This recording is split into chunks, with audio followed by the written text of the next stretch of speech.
Seahawks here in St. Louis. Downstairs to Tony Siragusa. Goose. Thanks, Kenny. You know what? Rams defensive line, they got their work cut out for them. Russell Wilson is quick, elusive, tough quarterback that performs better outside the pocket than in. The one thing he does is he extends plays, and that puts a lot of pressure on secondaries. So priority number one for this Rams defense is to go and contain him. And that's going to be a lot easier said than done today. All right, thanks, Goose. Pete Carroll's Seahawks coming off the 30-23 loss at home to Dallas, a rare home loss for the defending champs. Jeff Fisher's Rams have lost their last three. They've blown a couple of big leads in games against Dallas and San Francisco. I think Darryl hit it right on the head, Kenny. They got to finish. They came out like gangbusters last week, but they didn't finish the game. That's something that Coach talked about getting done today. And that is a word that we heard throughout the day Friday at Rams practice. We must finish. Rams have won the toss, will receive. Benny Cunningham. Steven Huska has things started with a short kick. Looking for is Cunningham, and he will take a knee after it bounces into the end zone. So the Rams will start at their 20, led onto the field by Austin Davis, who makes his 5th NFL start. Yeah, he's kind of burst onto the scene with this opportunity and talking to offensive coordinator Brian Schottenheimer. Maybe took a little bit of a step back last week against San Francisco, made some decisions, made some throws that he had not seen him make the games leading up to that, so they worked on that this week. We'll keep an eye on his decision making, the ability to check it down when it's not there. Don't try and force something deep down the field. Rams come out with 2 tight ends. Marky lined up as the fullback. Cunningham in the backfield. Kendricks shifting. On 1st and 10 from the 20, this is Benny Cunningham who makes the start, not Zach Stacy. And Cunningham picks up 5 on 1st down. And this is a very underrated offensive line. Rookie Greg Robinson got his first start last week against San Francisco. That kicks Roger Saffold to right guard. A good time to start Greg Robinson because that's a basic front. He's got Justin Smith across from him, a physical matchup. We'll keep an eye on how he does today with a very athletic Seattle front that throws a little bit more movement at him. On 2nd and 5, Richard Sherman comes up to make the tackle. Kenny Britt, loss of 2. And the Seahawk defense right here, one of the guys you're going to see out of the lineup, Bobby Wagner, had taken every defensive snap up until last week against Dallas when he hurt that toe, and he's going to be a big loss. Expect more of that physical running game between the tackles from the Rams. And Harold Simon gets the start at corner in place of Byron Maxwell. Fits right into the Legion of Boom. He does. 3rd down and 7. Rams must get to the 30. Davis gets rid of it. The catch is made by Tavon Austin. It is Simon who makes the tackle at the 26-yard line. Gain of 4, not enough. Rams will punt it away. Yeah, another big physical corner. It's the style, the type, the prototype that Seattle is looking for, and that's a good start right there. That's an open field tackle. That's an area that they've struggled in. Everybody's looking for reasons why they struggled against Dallas, against San Diego. Tackle one of the issues in both of those games. Harold Simon making his NFL debut. Big tackle on 3rd down. Hacker punts it away. Taken at the 17 by Brian Walters. And Walters with a 9-yard return out to the 26, 56-yard punt. There's Russell Wilson. Record of 27-10 as a starter, but without not only Percy Harvin, who was traded on Friday, but the Seahawks missing their top 2 tight ends due to injuries, Zach Miller and Luke Wilson. And they also lost their fullback, Derek Coleman, during warm-ups just prior to the game. And we all expect a heavy dose of Marshawn Lynch, but it's going to be interesting to see what personnel group and what formations they get to that from. As you pointed out, when you look there, you've got your tight ends and your fullbacks.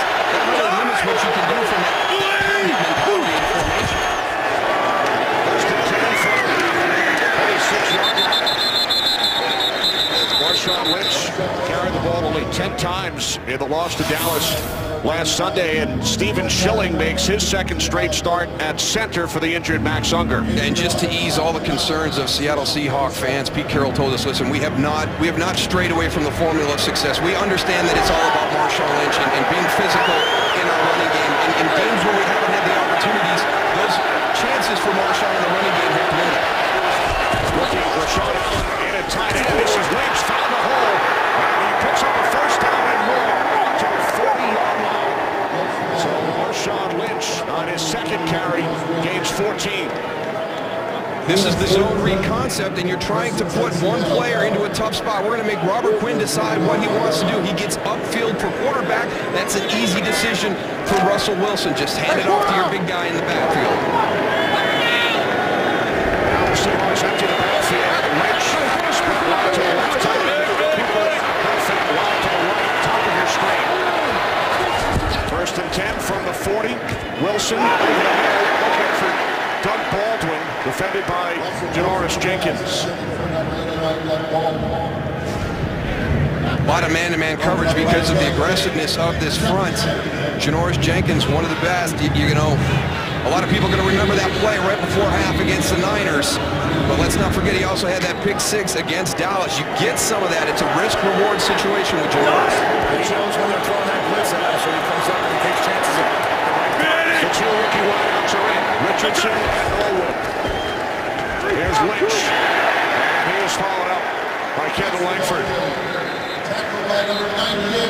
And this is a defense that has really dominated the front over the last couple of years, but they only have one sack up until this point. Robert Quinn has to have the type of afternoon that he has had against Seattle and Russell Wilson through his career. He's got 6 sacks against Russell Wilson. He's got to find a way. All those guys working in conjunction, collapse the pocket, let him use his athleticism to get him to wreak some havoc in the backfield. Third down and 10. Seahawks stack the wideouts on both sides. They must get to midfield. And they do. Baldwin breaks free. And Doug Baldwin is finally tackled at the 11-yard line. Run down by Rodney McLeod after a 48-yard pass play. It's fundamentals. Alec Ogletree is going to miss a tackle. Watch 52 right there. Just come up and make the tackle right here, right near the first down marker. You cannot tackle Doug Baldwin up around the shoulders. He's a tough physical guy. He plays with a chip on his shoulder. His nickname is Angry. I mean, that tells you what type of guy you're going to have on the field. Alec Ogletree has to be down around the legs.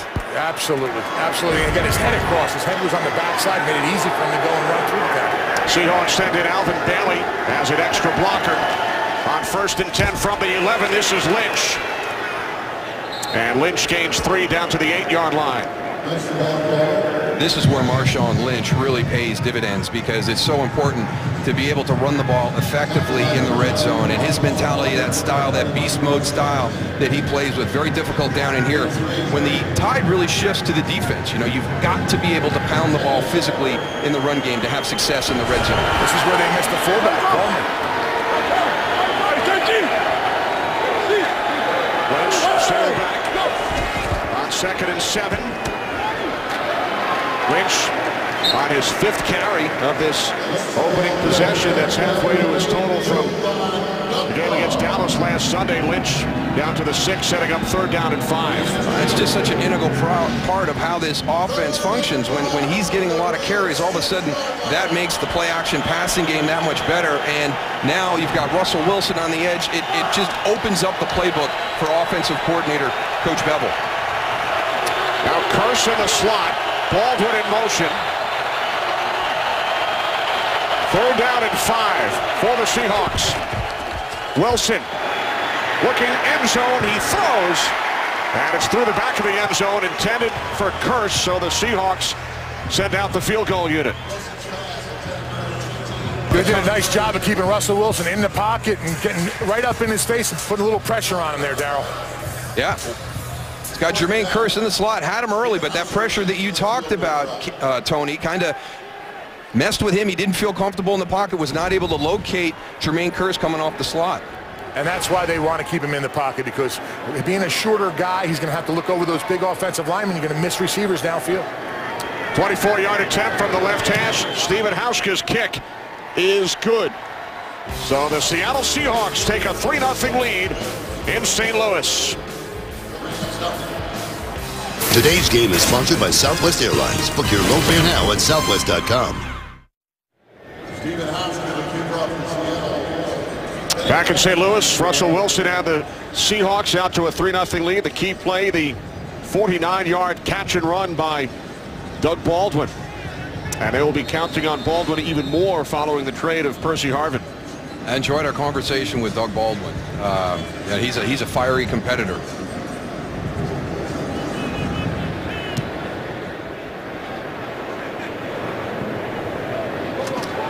This time Cunningham takes it out from 5 yards deep. And Cunningham down the sideline, stays in bounds. He's across midfield, still going. Finally brought down inside the 35-yard line. Jermaine Kearse chased him down 75 yards on the return by Cunningham. Today's game is sponsored by Bud Light, who reminds fans to stay in the game and drink responsibly. First and 10 Rams from the Seattle 31. Career-long return by Benny Cunningham. Season-long for the Rams, 75 yards. So they start from the Seattle 31. They've lost Kenny Britt to a sprained ankle. His return is questionable. Trey Mason, the rookie out of Auburn, who made his NFL debut last Sunday, in the backfield. And he takes the handoff.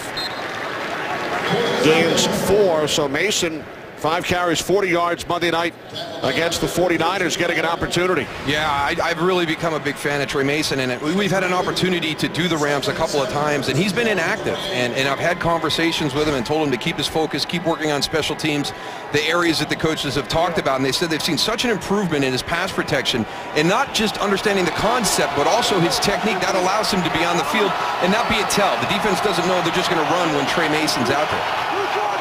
True Georgia! True Georgia! On second down and 6, it is Mason once again. Finished 6th in Heisman voting after breaking Bo Jackson's career rushing mark at Auburn. Well, we know how good he is as a runner, but when you take that step to the NFL level, there's so much more that comes with playing the running back position, and Trey Mason just had to work on fine-tuning some of his techniques, but he's going to be a player that's continue to gain confidence. He'll get better and better, and I'm excited to see what he does once he becomes a part of that passing game, that they're gaining confidence as a staff. Kenny Britt back on the field after getting his ankle x-rayed inside. Bottom of your screen. 3rd down and 2. Britt comes in motion. Davis on 3rd down. And the Rams pick up the first down to the 17-yard line. It is Britt. They want to get Richard Sherman to change direction. So watch Kenny Britt as he goes in motion. There's Richard Sherman trailing. You're going to run the bubble, and then you're going to pivot back outside. So they want him to move, stop, start, change direction. They don't want to get into a situation where they're just running vertically or long crossing routes across the field against Richard Sherman.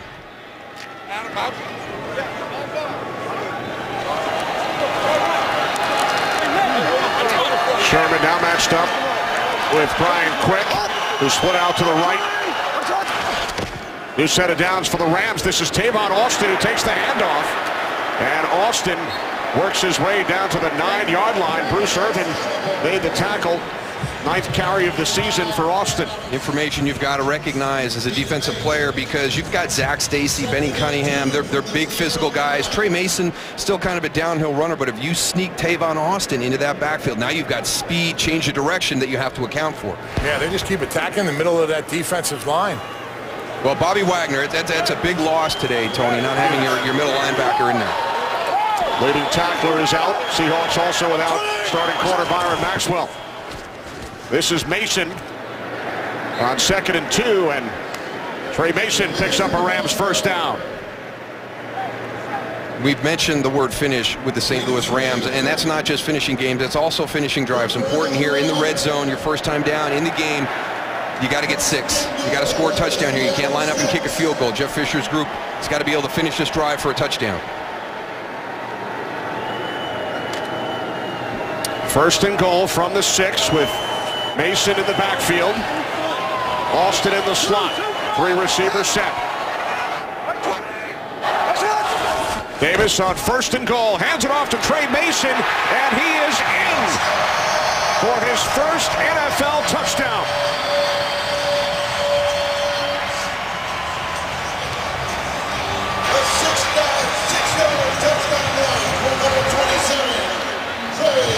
You're going to get a lot of man coverage when you play the Seahawks, and you get everybody spread out a little bit, and then a little handoff inside to Trey Mason. Good blocking up front. Earl Thomas a little bit late getting down there to fill. Great one-on-one blocking up front, especially on me, Bam. They do a nice job of turning their shoulders. Huge hole right up the middle.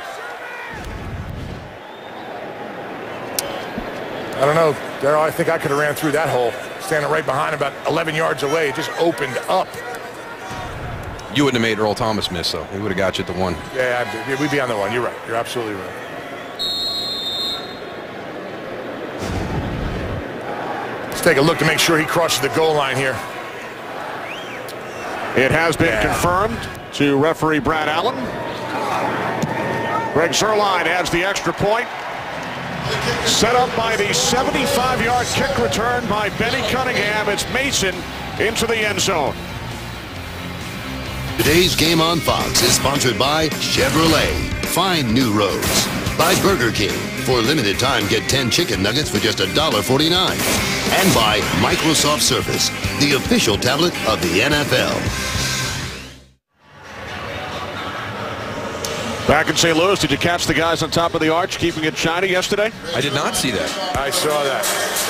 That's a crazy job doing that, I'll tell you that. Yeah, I'd have to pass on that one. I got an issue with heights. Well, the Rams did not pass on Trey Mason on that last drive. 4 carries, 17 yards for Trey. His first NFL touchdown following the big kick return. So trailing 7-3, Russell Wilson and the Seahawks will start from their own 20 here in St. Louis. Guess the ankle feels okay? Yeah, you know what? These guys are in good spirits. They're sitting here 1-4. It's been a tough start to the season, but you wouldn't know it. Jeff Fisher's done a nice job keeping them in the right frame of mind. Now the Seahawks go with 3 wide receivers on first down. Lynch in the backfield from the 20. Wilson throws, and out at the 30-yard line, it's Paul Richardson, the rookie second-round pick out of Colorado.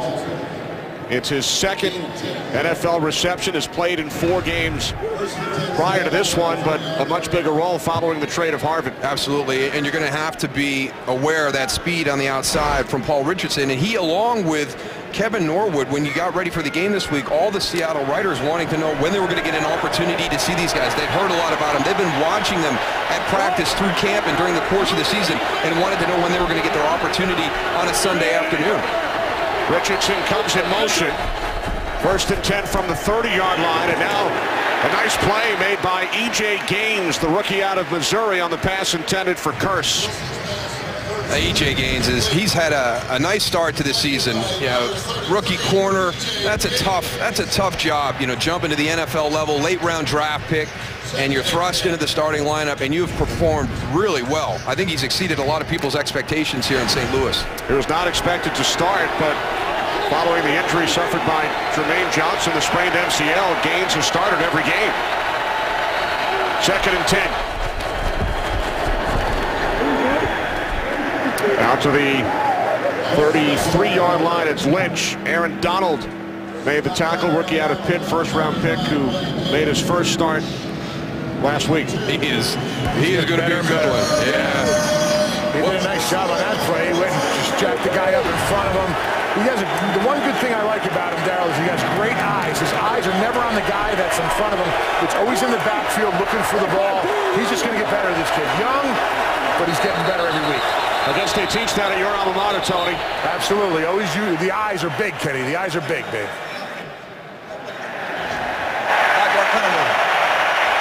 And they has been an issue for Seattle at the early part of the season. They're having these penalties that are getting them off schedule. There's a style that they would love to play, and it plays into being able to hand the ball to Marshawn Lynch. And when you're getting into these 3rd and 6+ situations, this now with that penalty moves to 3rd and 13. Russell Wilson told us it's going to be paramount for us against St. Louis with that rush inside loud to be able to stay on schedule. And you can hear the crowd starting to ramp up here. We're down in 13 following the penalty for 12 men in the huddle.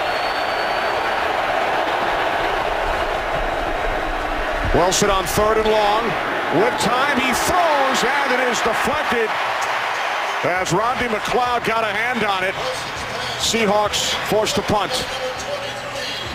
Everybody on the offensive side of the ball had good things to say about Rodney McLeod in their preparation this week. The Seahawks very impressed with number 23 and how active he is. It's a nice job reading the eyes and jumping at it. He actually, you know, lucky that was not interception. Russell Wilson very lucky that Rodney McLeod did not have an interception there. Tavon Austin back deep. John Ryan's punt nearly blocked, just got it away. Taken by Austin at the 27. Nowhere to go as he is smothered.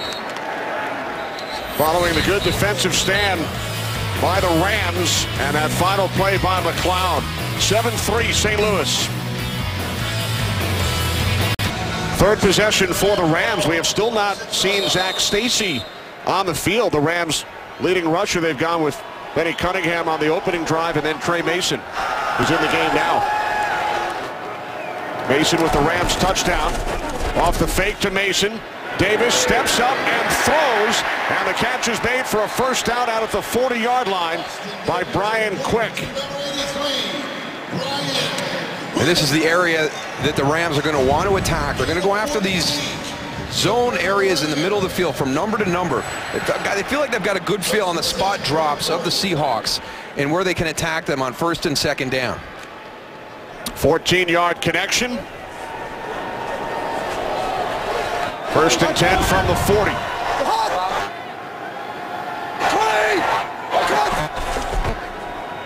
Davis, quick release. It's Tavon Austin for a gain of 5. You watch them on film in Seattle with their number drops and their hash mark drops. You know, part of playing zone is having that spot that you want to get to, then get your head around, find everybody, locate, look for the receivers coming into your area. You get it out quick enough like that to Tavon Austin, you can find those voids in the zone defense. And it'll get frustrating for Richard Sherman because you'll be working the inside of the field as opposed to the outside. Austin lined up in the backfield once again. On 2nd and 5, the handoff to Austin. And this time he gains just 1. Super Bowl MVP Malcolm Smith brought him down. He's having fun. Gain of the yard. 3rd and 4 from the 46. Seahawks without their middle linebacker Bobby Wagner, starting Irvin Smith and KJ Wright today.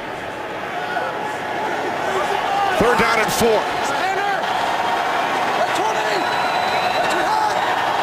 Cunningham in the backfield. Rams must get to midfield for a first down. Davis to the outside, and there is a flag. 2 penalty markers. Quick, the intended receiver. Farrell Simon on the coverage.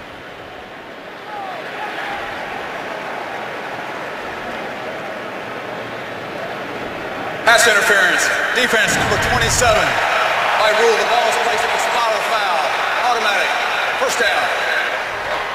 Simon has spent last year on injured reserve, making his NFL debut today. 2nd season out of LSU. Yeah, and not much argument right there. I mean, they're already looking at illegal contact beyond 5 yards. And again, Farrell Simon really fits the prototype. Big, long, rangy, physical corner. Fits in perfectly with what Seattle likes to do on defense.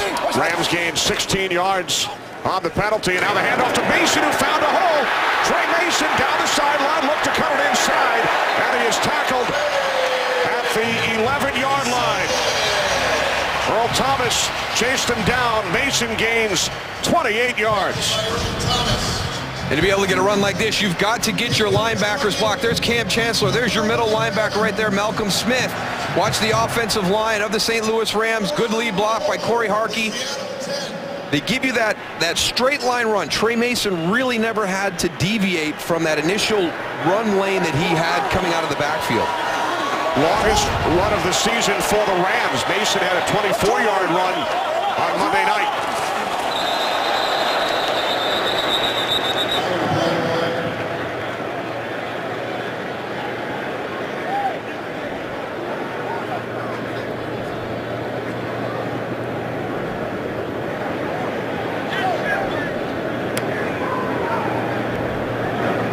Nobody wants to say who went first. Neutral zone infraction, unabated to the quarterback. Number 92, defense. 5-yard penalty.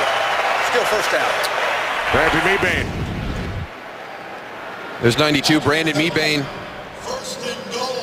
All right, Tony, you're a defensive lineman. How do you line up right over the football and have a neutral zone infraction? At some point, you got to go and try and steal one and go with it when the cadence, happens. So that's what he was trying to do. He was trying to jump the cadence, trying to make a big play, get a little momentum for his defense a little bit, because right now that defensive line is getting manhandled by this Rams offensive line. First and goal from the 5. Harkey in at fullback. The handoff to Mason. And guess who? Brandon Mebane penalized on the last play. He makes the tackle, and now a late flag.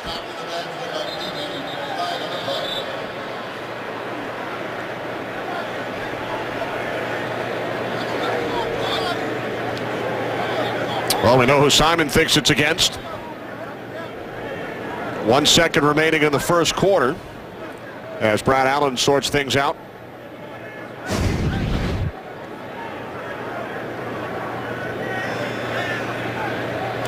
After the play was over, unsportsmanlike conduct, number 83, offense. That's a 15-yard penalty. The down counts. Second down. I don't know about that one. I think it was could have called the flag on either one of those guys. Yeah, and I know they don't like to do offsetting penalties in that situation just to make sure that nothing escalates during the course of the game. You like to get one person and hold them accountable, but I agree, Tony. It looked like they were both the same way on that play. End of one here in St. Louis, 7-3 Rams. Opportunity for Jeff Fisher to coach up one of his young guys. You cannot put yourself in a position to allow the referee to make that call against you. You took first and goal at the 5 to second and goal at the 22 because you lost your composure. Davis hits Tavon Austin, ran into his own man, Jake Long, and now a flag at the end of the play.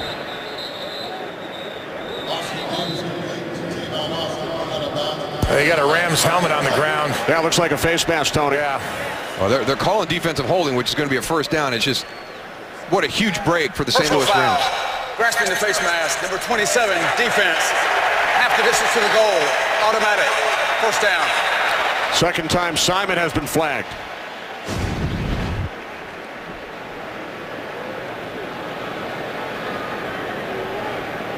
Yeah, you can see he got that hand on it, pulling, tugging on it. Takes the helmet right off. So Brian Quick giveth and now taketh. 15-yard penalty, and now he draws a 15-yard penalty.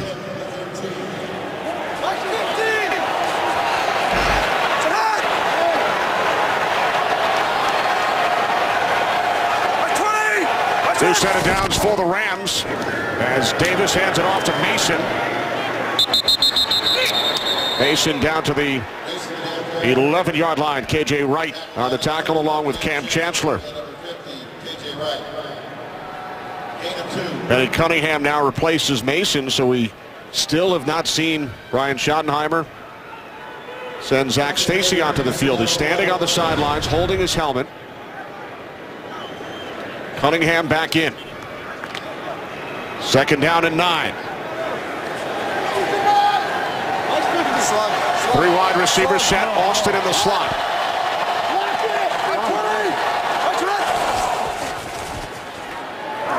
Davis throws, and the catch is made, taken down to the 5-yard line by Cunningham. So Austin Davis has started the game 6 for 6.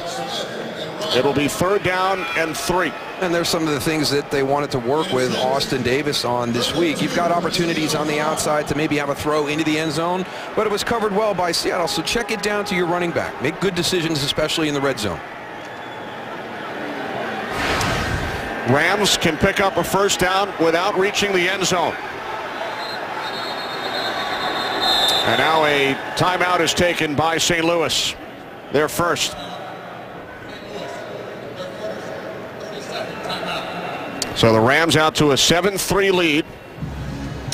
Facing a 3rd down and 3 from the Seahawks 5-yard line.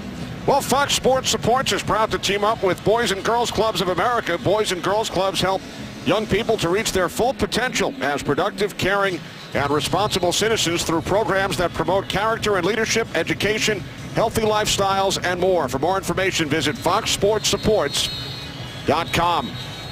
Pete Carroll echoed everybody's sentiments about the preparation this week for Seattle, and that was going to be the challenge for St. Louis, coming out and matching that, and they've done a good job. They really have. You know, it's their home field. They should be able to do that, but talking to the players from Seattle, you expected something a little bit more, and, you know, you fall behind 3-0. I like the response. Now for St. Louis, what you have been with Austin Davis as your quarterback has been inconsistent. You've got these spurts through the course of the game where you're playing well offensively and you get into a lull. We'll see if they can continue to play the way they've started.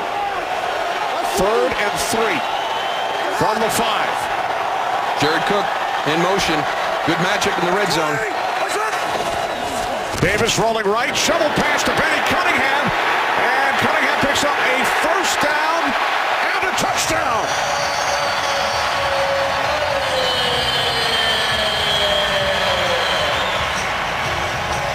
Great call by Brian Schottenheimer. Yeah, all the way to the motion too, Tony, just to get your eyes focused on Jared Cook. Big athletic tight end. Here he comes in motion. Kind of get locked onto him. All right, what is he going to do? Go to the flat real quick? No, he's going to come inside and seal that. He sealed it all right. Good finish by Benny Cunningham. Looked like we had a good tackle by Cam Chancellor right there to hold him out, and then Michael Bennett coming in from behind gave Benny Cunningham the emphasis to get into the end zone.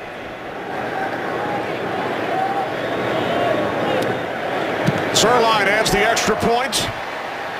Another double-digit lead for the Rams. Can they hold it? Today's game is sponsored by KFC, the world's best chicken. How do you KFC? By DirecTV. If you call yourself a sports fan, you gotta get DirecTV. And by Miller Lite. Back in its original look, it's Miller time.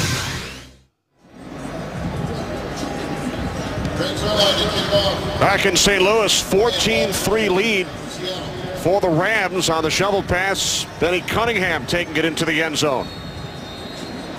And as you pointed out, Kenny, another double-digit lead, and we've got to have that consistency with this Ram team. They'll get out to good starts. They'll have spurts during the course of the game, but they need to get that consistency through all 60 minutes. Walters takes it out for the Seahawks. So following the trade of Percy Harvin, one of the top kick returners in the league, it's now Brian Walters handling the chores for Seattle. And Austin Davis has started the game 8 for 8. On the other side, Wilson just 2 for 6 with the big play, 49 yards to Baldwin, which helped set up the field goal. Yeah, and that was due to a missed tackle by Alec Ogletree. So this offense sputtering, as they all have said they have done through the beginning of the season. Robert Turbin in at fullback on 1st and 10 from the 20, off the fake to Lynch. Wilson under pressure from Eugene Sims, and he throws it into the ground. Eugene Sims does a nice job knowing that Russell Wilson wants to come out on the backside. We talked about this in the open. He wants to get out on the perimeter where he can see downfield, where he's very, very dangerous. This Rams defensive line is doing a good job of staying right in front of him, keeping him in the pocket, and just keep putting the pressure on him. That goose, now Seattle sends in an extra blocker once again, 78, Alvin Bailey. Turbin remains in at fullback. On 2nd and 10, Curse breaks free from 2 tackles and picks up a Seahawks first down out to the 37 as we head to Los Angeles for a game break with Kurt Menefee. Kurt? Well, Green Bay had 3 full possessions in the first quarter. They scored touchdowns on all 3. The last being James Starks from 13 yards out. Kenny Moose and Deuce, they lead Carolina 21-0. All right, thanks, Kurt. Carolina coming off the tie with Cincinnati last week here in St. Louis. It's a 14-3 lead for the Rams. In 2 of their last 3 games, they led Dallas 21-0, led San Francisco 14-0. Rams lost both of those games. And they better start tackling well. They're going to allow this Seattle Seahawks team to get down the field. We had the opening drive, the missed tackle, and the big catch and run by Doug Baldwin, and we had another one there. There's 12 extra yards after a missed tackle. On 1st and 10 from the 37, Lynch bounces to the outside. He breaks a tackle. And then is down at the 40 after a gain of 3. Well, he doesn't break tackles. He just runs through them. Yeah, you got to gang tackle a guy like that, man. He's just too strong. Watch him right here, just lower the shoulder. Boom. Blowing people up. That's why everybody's got to keep running. Don't think that the first guy there is going to go and make the tackle on Marshawn Lynch. You don't want to arm tackle him, Darryl. You might find your arm with another yard marker. Going to the state. 2nd down and 7. Lynch up the middle. Out to the 42. Alec Ogletree made the stop. You know, we asked Pete Carroll about Lynch and the 10 carries against Dallas. He said, well, we want to get the ball to Marshawn. It's not like we forgot about him. Yeah, it's just a function of the game, and it happened to him against San Diego. It happened to him against Dallas. You know, 40 plays against the Cowboys. I think 48 against San Diego. So all of a sudden, those options aren't there. Russell's still getting the same amount of passes, but you lose sight of that. And if I'm in a situation like that, you still got to find a way to get 24 his carries. Empty backfield. There's Lynch.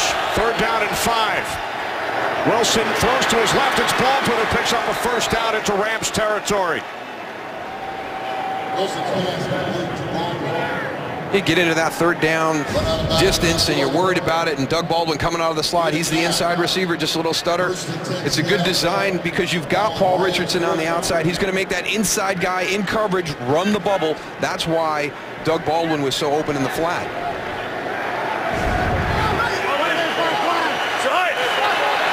Now Christian Michael in the backfield, making his first appearance this season. Off the fake to Michael. The catch is made by Turbin. And Robert Turbin gains 9 down to the Rams' 40-yard line. So Pete Carroll shuffling personnel without his top 2 tight ends. His fullback Coleman injured during warm-up. So we've seen Turbin at fullback. And now Christian Michael in at running back. And that's not an easy task for Robert Turbin. You know, he's going to take some reps there during the course of the week for practice, but you're not expecting to get that role during the course of the game to be the lead blocker for Marshawn Lynch and Christian Michael. 2nd down and 1. This is Michael. His first carry of the season. And on the second effort, second-year back out of Texas A&M, picks up a Seahawks 1st down. And this was another one of the players that Pete Carroll was excited to see perform today. You know, again, we've got opportunities for guys now to be on the active roster. And Christian Michael, along with Paul Richardson and Kevin Norwood, were some guys that Pete Carroll was excited to see how they were going to respond to a tough physical divisional game. Yeah, 3 Seahawks on offense making their season debut. Michael, Norwood, and the tight end was Sean Allen, who was activated from the practice squad just yesterday. 1st and 10 from the 38, off the fake to Lynch. Wilson in trouble, wrapped up.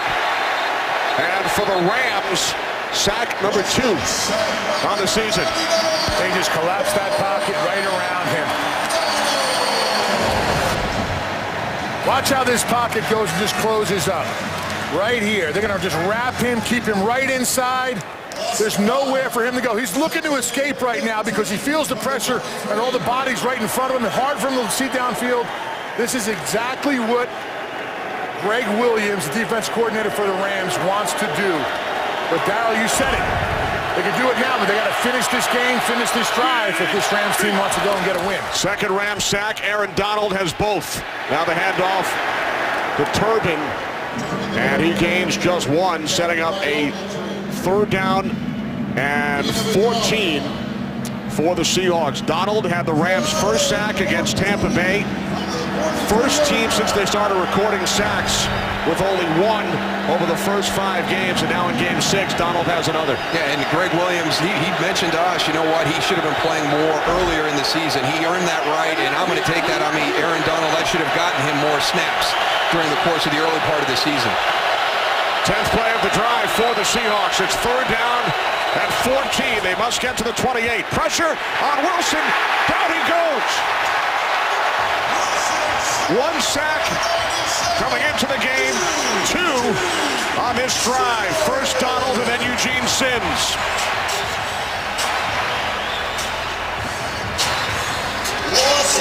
Well, you got everybody kind of milling around that line of scrimmage. Number 97 is going to be the one that comes free from the left side. Hard inside move. Yeah, linebackers up on the line of scrimmage. Only 3 defensive linemen on that last play.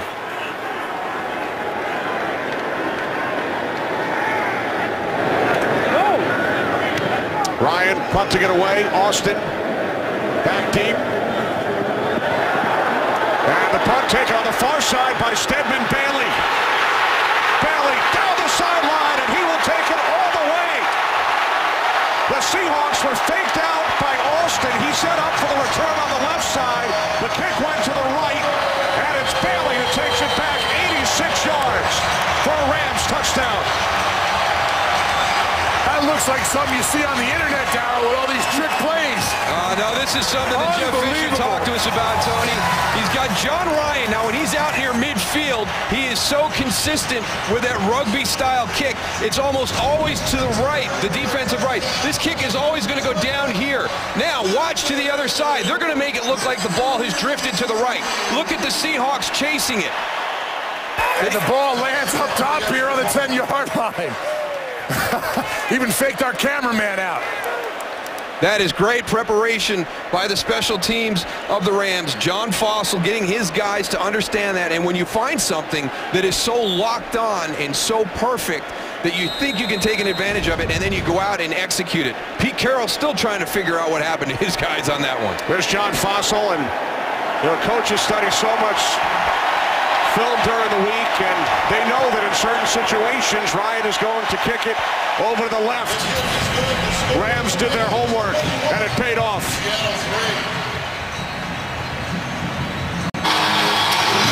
Special teams coach John Fossil, son of former NFL head coach Jim Fossil, following the 88-yard punt return for a touchdown by Stedman Bailey on the beautiful fake out by Tavon Austin. Yeah, we're going to have to go away to commercial. We'll come down. We'll break it down for you. But I tell you what, it's great when you find something on film. But then you have to go out and execute it. And hats off to John Fossil and his special teams group, because that's exactly what they did. They executed it to perfection.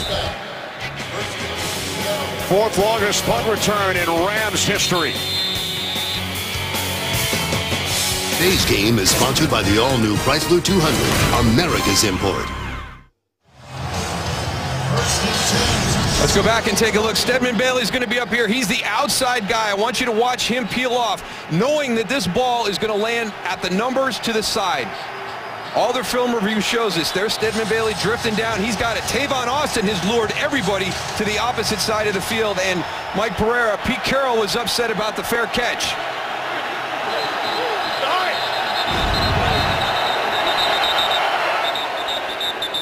Catch signal, that would have been the key, because then the ball would have been dead when any member of the Rams recovered. But here's the thing, I worked with John Fossil for a number of years. He understands the rules perfectly. That was really set up well by the Rams. Thanks, Mike. So Austin never signaled fair catch. He was coached up on it during the week as well. 1st and 10 from the 20. Seahawks trailing by 18. Out to the 21, it's Lynch. Gain of 2. Setting up 2nd down at 8. Seahawks have not lost back-to-back games since middle portion of the 2012 season. Beaten by Dallas last Sunday at home, and now trailing St. Louis 21-3.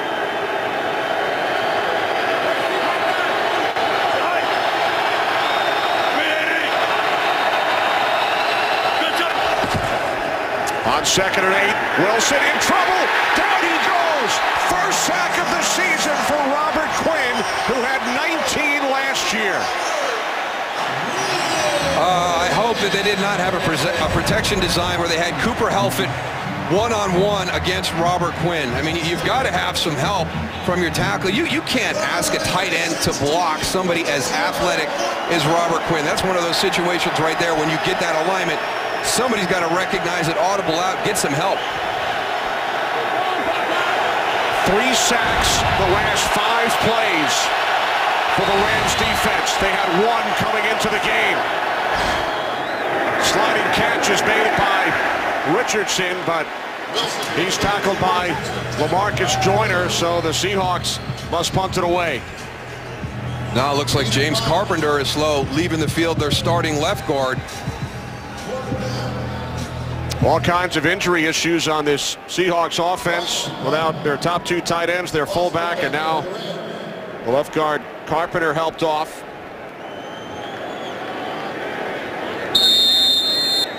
Ryan back at his 5-yard line. In case you're wondering where Bailey is, he's on the near side, working as a gunner. How about the Willie Mays style basket catch facing his own end zone by Bailey on that return? Fair catch. Austin, terrific field position. Quinn celebrates his first sack. Pete Carroll's Seahawks trailing the Rams 21-3. Rams have scored touchdowns the last 2 times they have touched the ball. Cunningham and then Bailey on the return, and 28 for the Seahawks is Marcus Burley in at right corner. Harold Simon suffered an ankle injury. His return is questionable, and Trey Mason gains 5 into Seattle territory. I like what Coach Fisher did. He felt it was really important on Wednesday to bring his guys in and show them all the good things that they had done against the 49ers. They didn't finish that game. They lost that game, but he said there were so many good things. It was such a physical divisional game. I wanted our guys to know that they're playing well. They're just not getting the results. He's always got a positive message for it. They're carrying that over to the start of this game. Second down and 5. Here's Mason. And Trey Mason picks up a first down, and the Rams are winning all 3 phases. On offense, their quarterback Davis is 8 for 8. Some extracurricular activity here. Their defense with 3 sacks and 2 huge plays on special teams. The 75-yard kick return by Cunningham, and then the punt return for a touchdown by Bailey. It's by far the most talented team that Jeff Fisher has had in his tenure as the St. Louis Rams head coach, and for them to be 1-4 has to be frustrating for the staff, for the players, for the fans, for everybody. But they just stick with it. They just keep coming out, fighting every week, preparing. And, you know, we heard about how well Seattle prepared this week and, you know, what they're going to be able to match that emotion. I'm so impressed that the Rams have come out after that tough loss on Monday night and matched the emotion of the Seahawks. Austin in the backfield takes the handoff up the middle and spins down to the 38-yard line. And when you chronicle this Rams season, they lose their quarterback, Sam Bradford, during the preseason. They lose a senior member of their defense and a terrific player, and Chris Long. There's Bradford. Long is actually ahead of schedule. He's on IR but designated to return. And then the schedule: Dallas, Philadelphia, San Francisco, Seattle, 4 straight games. I don't know if you could have lost 2 more important pieces to your team puzzle than Sam Bradford and Chris Long. Second down and 8. Davis perfect so far. He's now 9 for 9, complete to Cunningham. Takes it down to the 32. And of course, Austin Davis was number 4 on the depth chart during the summer. Sean Hill steps in for the injured Bradford, suffers a thigh injury week 1. So Davis replaces him in the second half against Minnesota and then takes over the next week. There's Hill, who has been tremendous as far as helping out Austin Davis with his preparation from week to week. Yeah, Brian Schottenheimer paid him a huge compliment. So we wouldn't have been able to navigate through this situation if it hadn't been for the class of Sean Hill. On third down, Mason gets bottled up by the combination of Malcolm Smith and KJ Wright. This will be an interesting decision right here by Jeff Fisher. Yeah, he's gonna take the points. Send out Greg Zuerlein and get your points. That loss of yardage right there made it an easier decision for Jeff Fisher.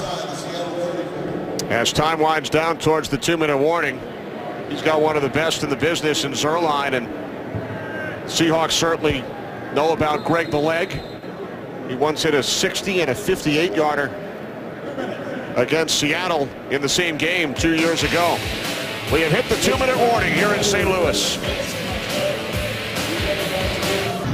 Follow your favorite team all season long. Go to iTunes.com/NFL.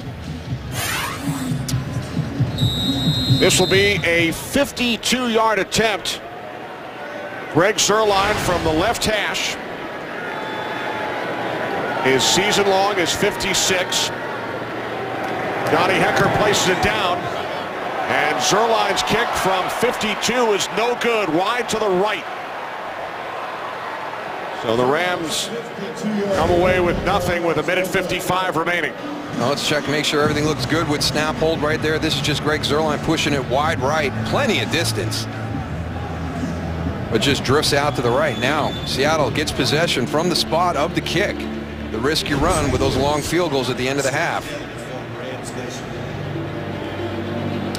James Carpenter back in the game. The Seahawks left guard suffered a knee injury on their last drive. So Carpenter back in. You know, Jeff Fisher holding his breath. The way that first half ended against San Francisco last Monday night with everything that happened, he's hoping he does not seeing deja vu right now. That's right, the 80-yard touchdown pass, Kaepernick to Brandon Lloyd. Wilson sacked 3 times on the last 2 Seahawks possessions, and the catch is made in Rams territory by Cooper Helfet, the tight end out of Duke. His 3rd catch on the season, a gain of 21 yards. They were coached about Russell Wilson escaping to the left. Janoris Jenkins is down right here. You cannot lose contain to the left, to Russell Wilson's left. That's the way he likes to go. So Janoris Jenkins tended to by the Rams medical staff. Janoris Jenkins helped off the field. He'll be replaced by the rookie out of Florida, Marcus Roberson. Yeah, he's going to have the first hit on Cooper Helfet, and then the pile's going to fall on top of him, and his legs are going to get bent very awkwardly at the end of this.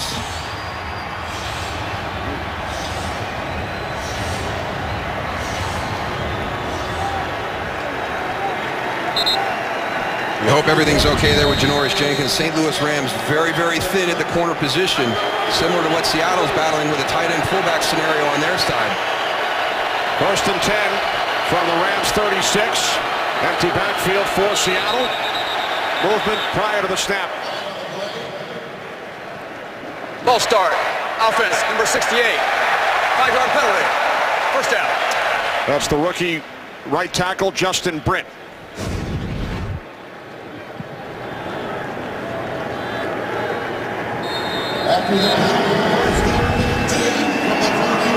Seahawks with all 3 of their timeouts, 1:40 remaining in the half. They trail by 18 in their first divisional matchup this season. Empty backfield from the 41. On 1st down and 15. Wilson fires to the outside. Intended for Robert Turbin. Wilson had completed his last 5. 2nd and 15 upcoming.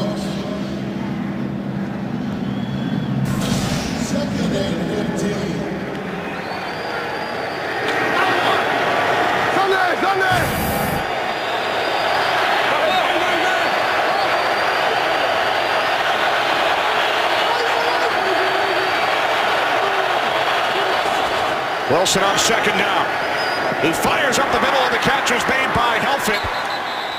And Cooper Helfet picks up a Seahawks 1st down. 20-yard pass play. A nice job by Cooper Helfet. Good feel for that zone defense by the Rams. Sat down right in between James Laurinaitis and LaMarcus Joyner. Seahawks still with all 3 timeouts from the Rams 21. Wilson, soft touch, it's Turbin. Turbin down to the St. Louis 12-yard line. And now the Seahawks will use a timeout, their first.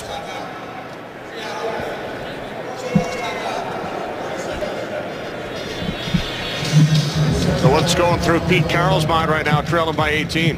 Well, just trying to get something positive out of this drive. When Seattle has struggled in their games against San Diego and against Dallas, the 2nd quarter has played a big part in that. They've got an opportunity right here to kind of stave off what could have been a disastrous 2nd quarter for them. I mean, they were staring at 24-3 with the ball probably deeper in their end, and all of a sudden you have the miss by Zuerlein. Now they're looking at the opportunity to maybe give it to 21-10 at halftime. That would be a big boost for them, because the 2nd quarter, very, very poor against San Diego, against Dallas. Now all of a sudden you're like, oh, here we go again, that 2nd quarter, and we're struggling on the road against a tough St. Louis team.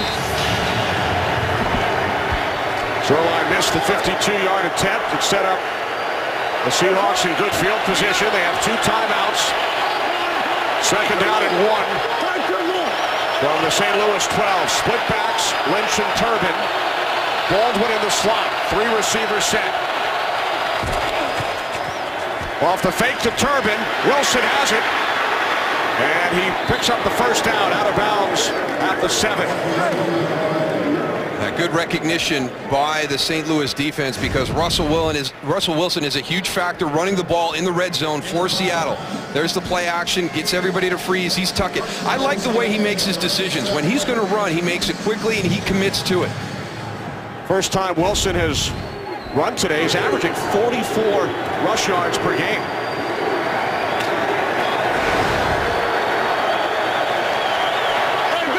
First and goal from the 7. Lynch lined up to Wilson's right. Play clock at 2. Play clock at 0. Did the Seahawks call timeout in time? Delay game. They did not. Offense. Like-yard penalty. First down. Well, you know, when you talk about staying on schedule and how important it is, and Russell Wilson really, you felt, you know, even going back to last season, you know, the 5 losses that we've had over the last, you know, year and a half of football have really all come down to us. We're not staying on schedule. Well, it's hard when you're getting these pre-snap penalties that have been plaguing him here for the early part of this season.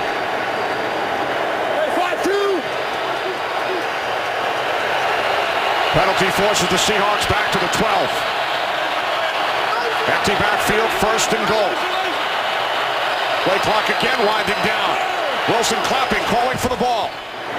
Wilson rolling to his right, chased by Quinn, and he's forced to throw it away. William Hayes is going to be so mad at himself. You got to aim for the upfield shoulder, William. You're going to come from here. You got to be up here. You got to keep him on your inside. Don't cross. Right there, that angle right there. Coming down. You can't get to that left shoulder of Russell Wilson. He's going to jump right outside of you. Sometimes as a defensive anything, you got this speed, you can hang with those little guys. You can't do it. Overplay it. Overplay it. Wilson also helping fend him off with the left hand. Now second and goal.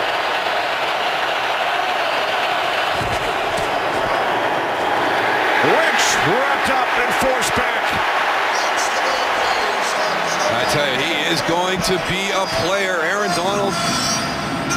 Just the way he gets up the field and penetrates. Boy, is he underneath James Carpenter. Immediately, Tony, the first step, he's underneath his pad level and past his hips.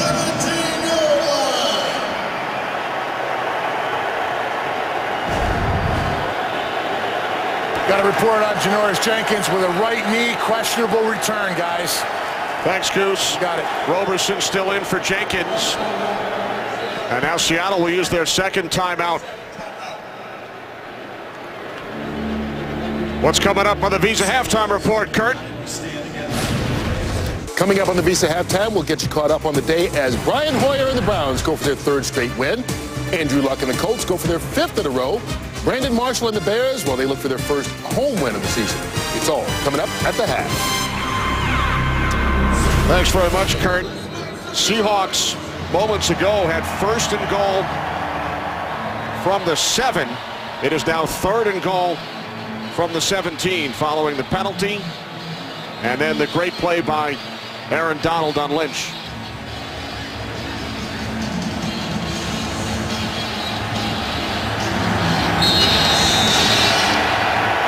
See where Russell Wilson's going to go. Cooper Helfet has been big on this drive here in this 2-minute situation. He's lined up the tight end spot to the top of your screen on the left. Wilson on 3rd down. Spins. Being chased. He throws through the corner of the end zone.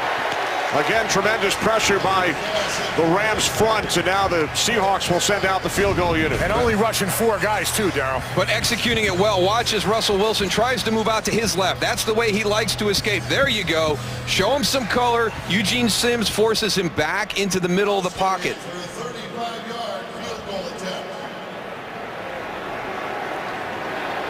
So this will be a 35-yard attempt. Stephen Hauschka hit from 24 earlier. John Ryan will place it down at the left hash. Hauska from 35. The kick is straight through. So the Seahawks with a late field goal, 7 seconds remaining in the first half. You get the opening drive, you get a field goal, and then the last drive of the first half, you get a field goal. But Pete Carroll and his group has to work on what's going on in between. Go back and take a look. I like the way that St. Louis hung in there. Trey Mason with the touchdown run. Seattle had jumped out 3-0, but the Rams played very, very well. Benny Cunningham, tough finish right there on that run on the little shovel pass. And then here's the great fake punt. Great call, tremendous execution. Stedman Bailey, 90-yard punt return for the touchdown. The fake out on the return by the Rams special teams. And Bailey takes it all the way. Remember, the Seahawks will get the ball first in the second half. 7 seconds remaining. Austin Davis, perfect. 9 for 9 here in the first half. He's kept it short. 9 for 9, 41 yards. Well, good decisions, Kenny. You know, there's going to be opportunities built in on the play to get the ball down the field vertically. If it's not there, he's been checking it down, making better decisions than he did against the 49ers on Monday night. Ball bounced away from Harkey, and then Chase Reynolds takes a knee. So the St. Louis Rams, who have lost 3 in a row, had big leads against Dallas 21-0, San Francisco 14-0, with a 21-6 advantage. Davis's numbers: the touchdown pass on the shovel pass to Cunningham.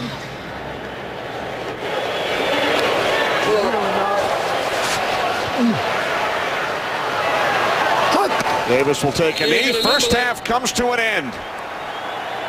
The Seahawks in danger of losing consecutive games.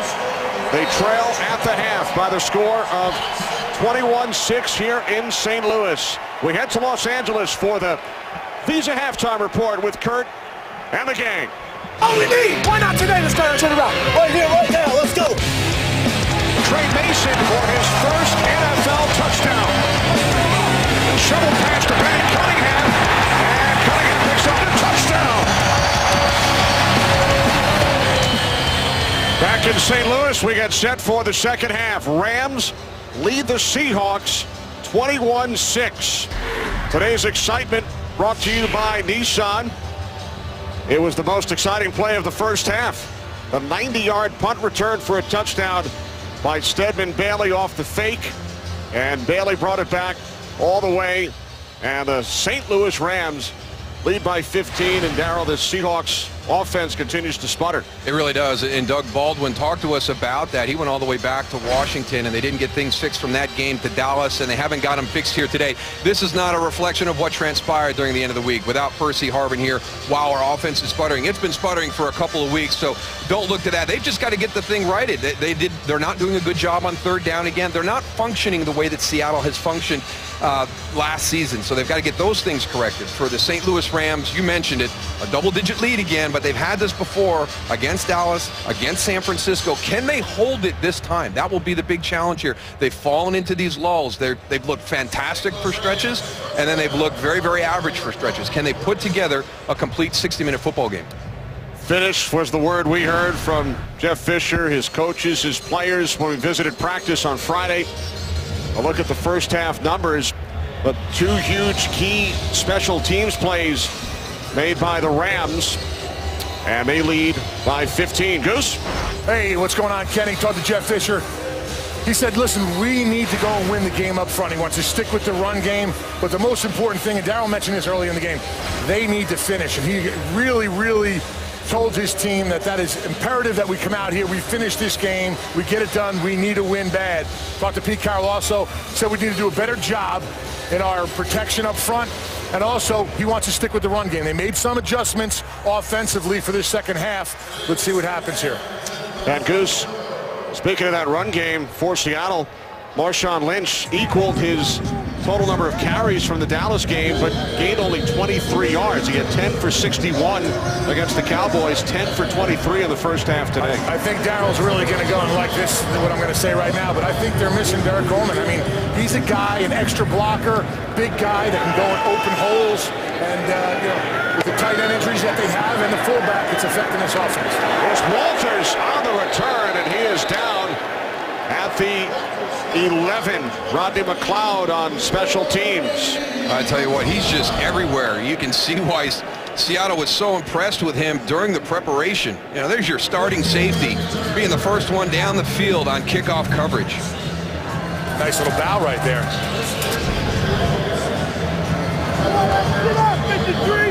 So the Seahawks, deep in their own territory, start from their 10. Wilson's first half numbers, 9 of 17. He was sacked 3 times. Rams still without their starting right corner, Janoris Jenkins. So Marcus Roberson starts the second half. Kearse comes in motion for Seattle. On first down from the 10-yard line, this is Lynch. And again, it is Aaron Donald. Well, James Carpenter was blocking Donald, and he just totally whiffed. Donald came free. Check it out right here on the cutback from Marshawn Lynch. There he goes. He missed it. Donald just gets up. Marshawn Lynch tries to cut it to the outside, but he just stays with it. Donald makes a great play on that one. Well, it was also just the action in the backfield, too. Tony was, you know, Russell Wilson and Marshawn Lynch were going different directions. Yep. And now the center, Schilling, has gone to the sidelines. Stephen Schilling shaken up by that last play. He was starting for the injured Max Unger, the Pro Bowler, who's missing his second consecutive game. So Patrick Lewis signed from the Browns practice squad earlier this month. Now in at center for the Seahawks. Second down at 11. Wilson out of the shotgun to the far side. The catch is made by Lynch. And he's tackled at the 15-yard line by Jolon Dunbar. Let's go back and take a look at that last play where they had the breakdown and see what happens to Stephen Schilling, the center.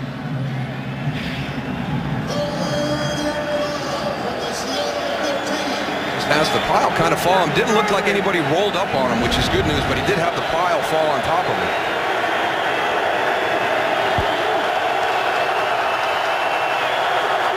You get a 300-pound guy fall on the back of your calf, it's not very pleasant. No. We're down in 5. Wilson to the outside, and the catch is made for a first down by Paul Richardson. And that is very well executed right there with the timing, because E.J. Gaines is in good coverage. He's right on Paul Richardson, but Russell Wilson throws a nice ball on the back shoulder. Richardson's third reception today.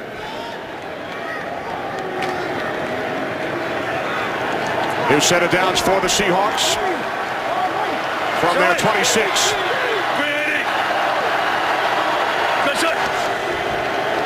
Off the play fake.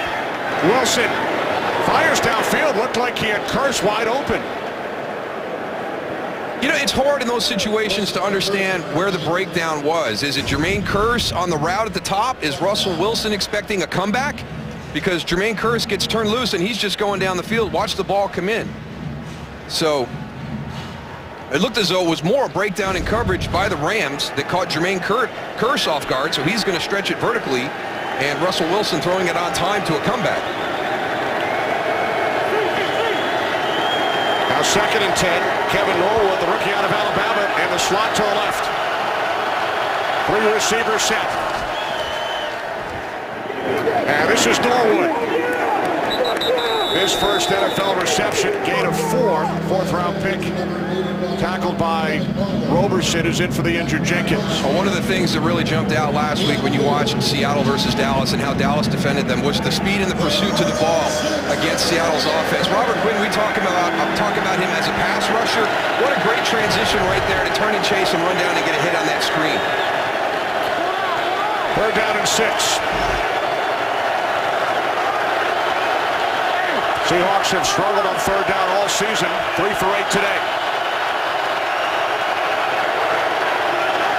They must get to the 36 for a first down. And that pass is blocked. Batted down at the line by Michael Brockers. Understanding down and distance, that ball's going to come out a little quicker. Watch number 90. He's at the top of your screen, working, pushing. He's not going to get there. Elevate, get that hand up.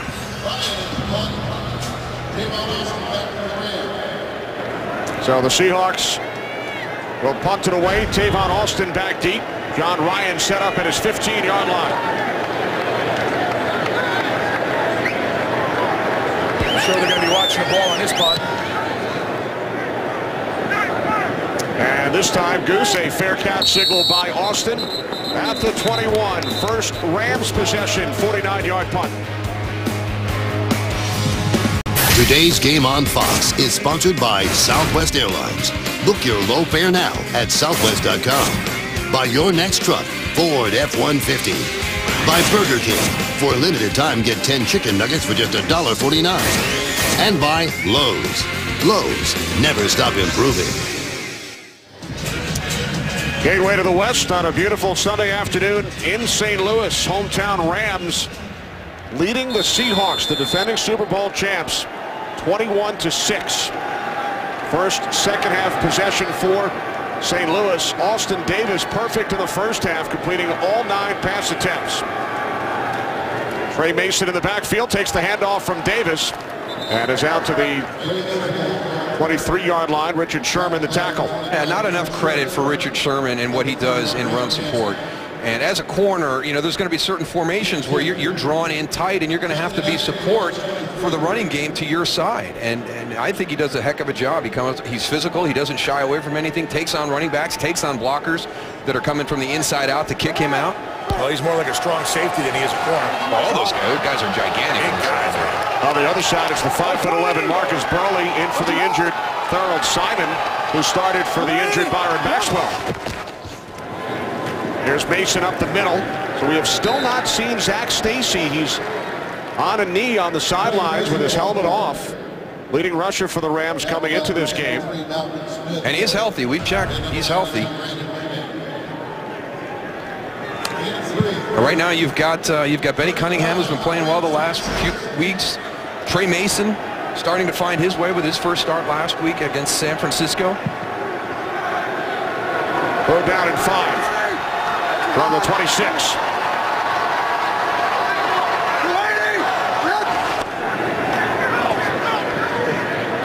that pass incomplete. First incompletion thrown by Davis. Kenny Britt, the intended receiver.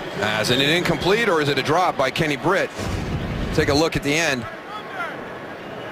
Coming from the inside on the slot. A little bit behind him. Allows Deshaun Shedd to get a hand on that.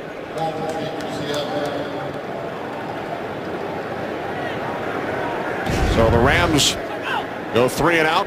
Johnny Hecker waiting back at his 12-yard line.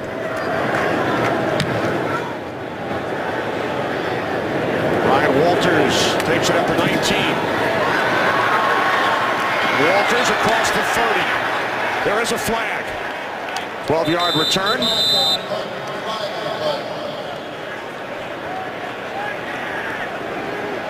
St. Louis got lucky there. They lost contain. The initial cover guy coming from the outside the gunner spot lost contain and allowed Brian Walters to get During outside. the return, illegal blocking the back, number 22 of the return team. 10 yards from the spot of the foul. First down. Timeout. That's on Robert Turbin. Kenny Albert, Darrell Johnston, Tony Siragusa back in St. Louis. Center Stephen Schilling has returned for the Seahawks, injured during the last drive. Wilson on first down, complete to Doug Baldwin.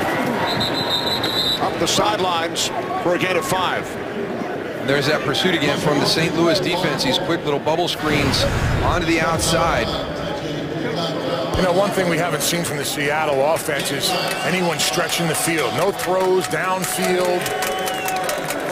No opportunity, well, not opportunities, but no chance for big plays. They're just throwing little short passes out to the outside and throwing the ball up the middle. I'd like to see him stretch the field a little bit and challenge this Rams defense.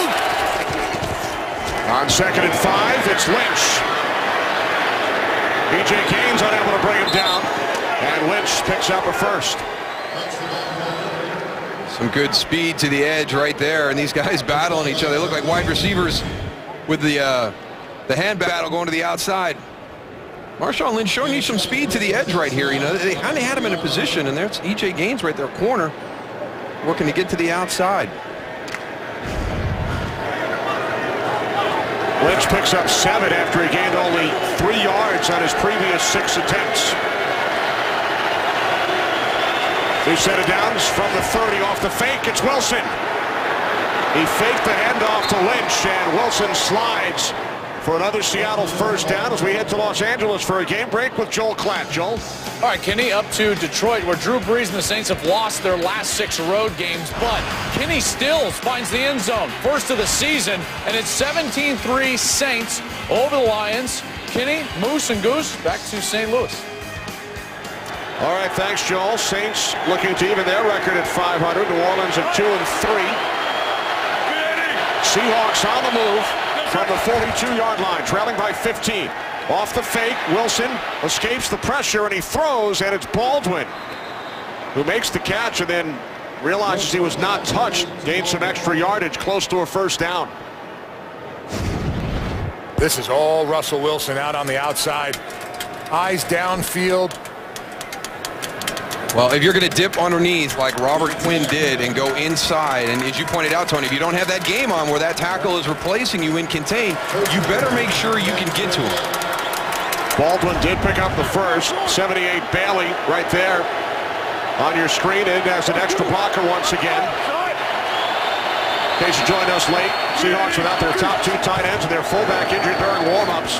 This is Lynch up the middle to the 45, and anyone who did tune in late or has not watched the game but has seen the score probably wondering about the correlation between the score of today's game and the trade of Percy Harvin on Friday. And to me, absolutely nothing in common with those two situations happening. You know, Percy Harvin was in the lineup last week against Dallas when they lost at home for only the 2nd time since Russell Wilson has been the starting quarterback, and elected to take himself out of plays specifically designed for himself. So, you know, this is not a function of that. This is a function of the St. Louis Rams playing very well today, and this Seattle offense sputtering again.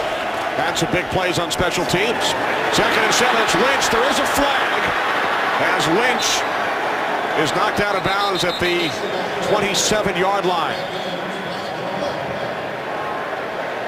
Holding, offense number 64, 10-yard penalty, 2nd down. It's on the right guard, J.R. Sweezy. Lynch not happy about it. Well, you know, they've been pounding. Finally, he goes and breaks one, and he gets brought back with a holding call.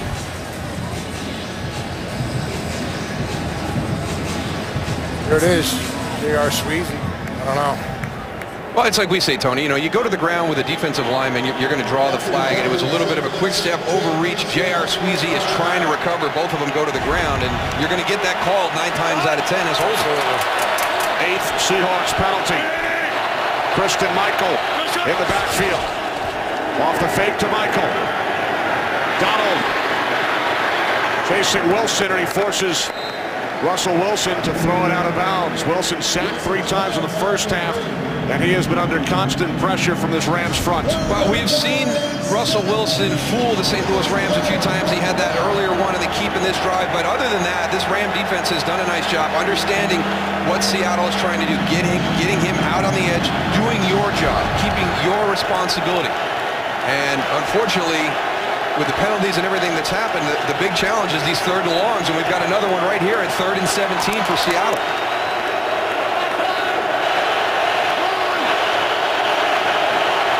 Seahawks must get to the 38.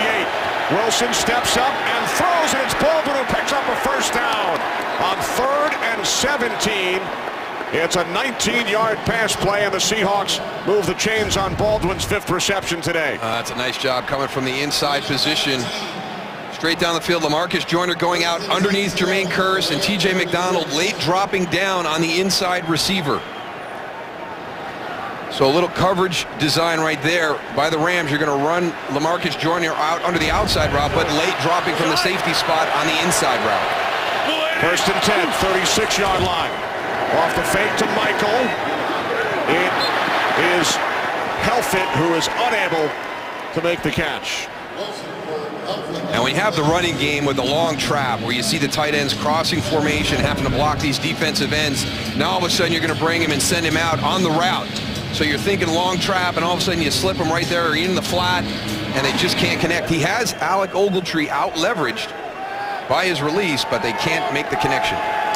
Helfet, originally a lacrosse player at Johns Hopkins, played football at Duke. Now it's Lynch. And Marshawn Lynch is close to another Seahawks first down to the 26-yard line. Joyner and Laurinaitis finally brought him down. Just running through tackles. Once again, we talked about it. This Rams defense has an opportunity right here. You'll see coming into your screen, wrap them up, they miss it. But offensive line does a good job of staying on their blocks, though, too. And Marshawn Lynch is downhill. You got to stay with this running game, though. We talked about 10 for 23, 2.3 per carry, but you got to keep feeding him. He's only going to get stronger second half. This is Michael. Michael down to the 23. Gain of 4 for Michael, setting up second down and 6 for the Seahawks, who trail 21-6. There's Marshawn Lynch on the sidelines. They've run the ball 19 times today. Offensive coordinator Darrell Bevel. Michael remains in.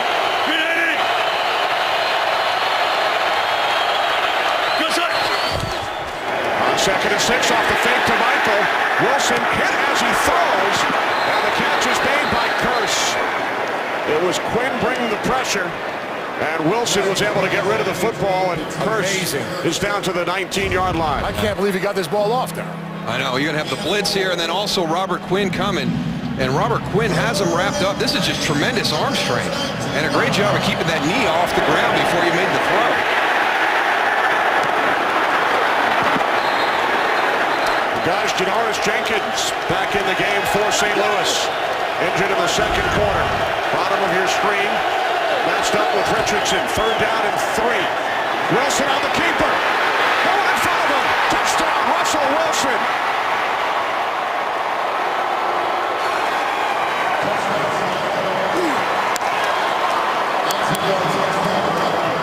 You know, I don't really like this call. There's nobody there. There's nobody backing up Alec Ogletree. So he stumbles at the start, and they were going to put him in a position to not spy. They called him a stalker. He goes down inside. If that's your job, if you are the person responsible for Russell Wilson as the stalker, if that's one of the defenses that they talked to us about, because you have nobody behind you. There was not a single St. Louis player behind Alec Ogletree.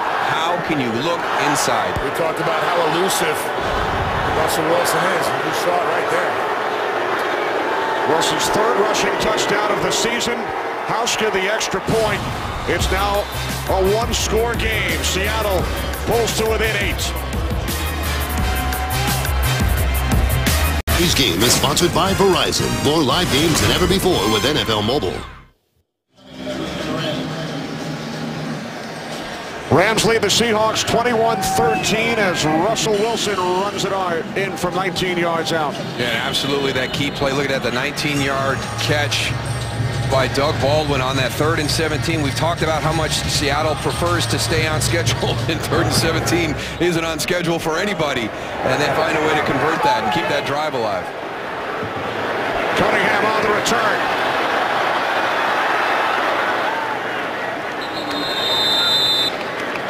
Go back and take a look at that touchdown run, and just to show you what position they put Alec Ogletree, and this is just a block. We're going to come down here. That's Cooper Helfet on the block, and you're going to isolate Alec Ogletree one-on-one. Look, there's nobody behind him, and I just don't understand why he was moving down inside to follow Marshawn Lynch. I mean, he has to have Russell Wilson in that situation. He has to be responsible for quarterback, and if you don't do your job, bad things happen, and that's what happened to the Rams defense on that one.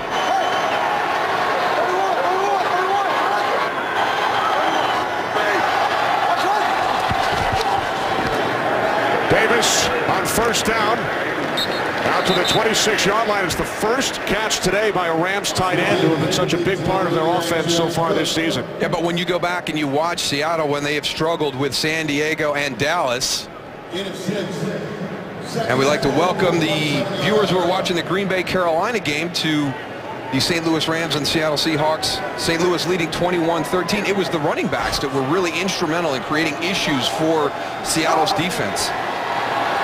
Second down and 4. Off the fake, Davis rolling right. And this is Corey Harkey, who picks up a Rams first down out to the 36. And we talk about the Legion of Boom, and we talk about how big everybody is. The smallest guy in the Legion of Boom is the guy who just leveled the boom on Corey Harkey. Earl Thomas is a physical safety with tremendous range on the back end. So Harkey picks up the first. His father Mike, named pitching coach by the Arizona Diamondbacks a couple of days ago. Former Major League pitcher, 1st and 10 from the 36. Davis over the middle again. It's Jared Cook. Well, new this season, stream live local Sunday afternoon games right on your smartphone with NFL Mobile. Cam Chancellor shaken up. Yeah, Cam Chancellor, you know, a question mark going into the Dallas game, carrying some injuries through the course of the season. Slow getting up after that play.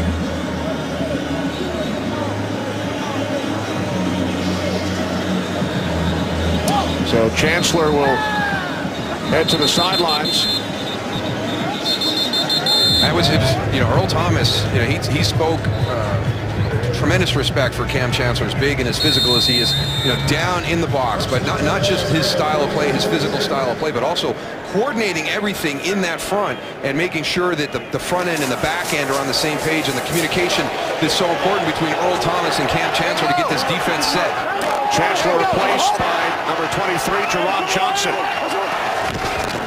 1st and 10 from the 46, the end around to Austin. And it goes nowhere. Tavon Austin loses a yard.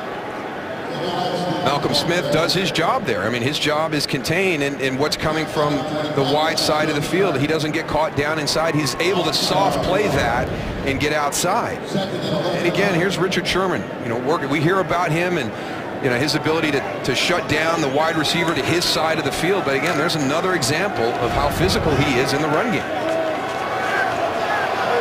Second down and 11. Trey Mason in the backfield with the fullback Harkey. This is Mason. And he's down back at the 44. Jerron Johnson in for Chancellor, comes up to make the tackle, loss of 2, and now some extracurricular activity as Cam Chancellor returns to the field for the Seahawks.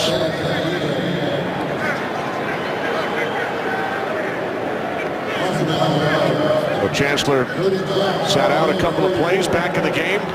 3rd down and 12 for St. Louis. Rams with 2 huge special teams plays today. As 75-yard kick return by Benny Cunningham leading to a touchdown, and then a 90-yard punt return for a score by Stedman Bailey. Davis on 3rd down and 12. It's Cunningham. And Benny Cunningham looks to be just short. He's about a yard shy as Earl Thomas made the tackle. Cunningham broke away from KJ Wright, but then is stopped at the 45. Earl Thomas again, Darryl. Yeah, right now, Jeff Fisher is trotting out Lance Kendricks and Corey Harkey, so he may think about going for it here on 4th down. And it looks like that is the plan. 4th and 1 for the Rams from the Seahawks 45.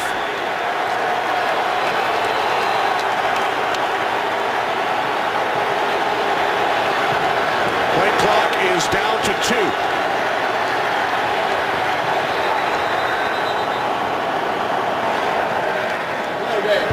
Rams take the delay of game and will now send out the punting unit.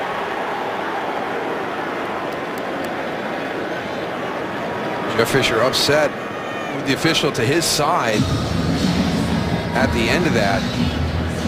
And he committed to it early. He had his personnel trotting out onto the field to go for it on 4th down.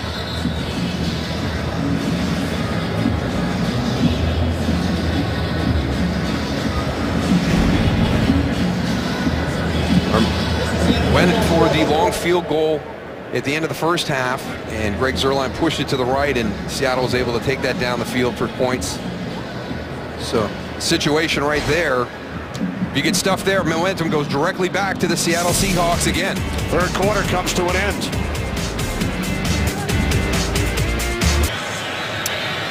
Back in St. Louis with producer Barry Landis, director Brian Lilly, Kenny Albert, Darryl Johnston, Tony Siragusa. We start the 4th quarter.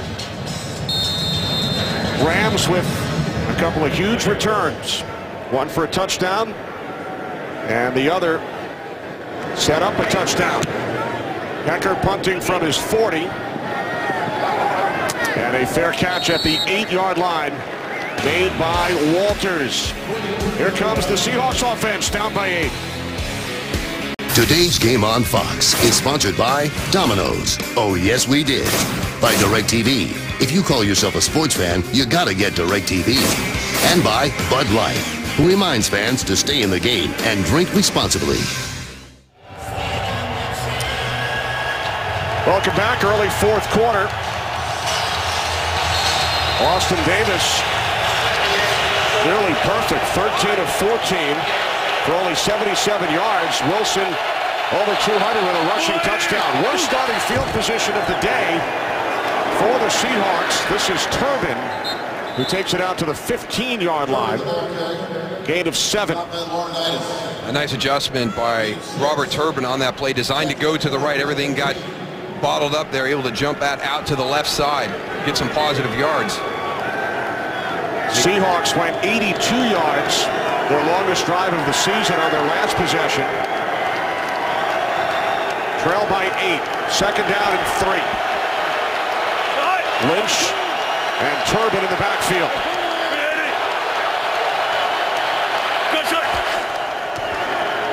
Wilson rolling right on 2nd and 3, correcting traffic, and now takes off, picks up a 1st down. He slides out to the 22-yard line.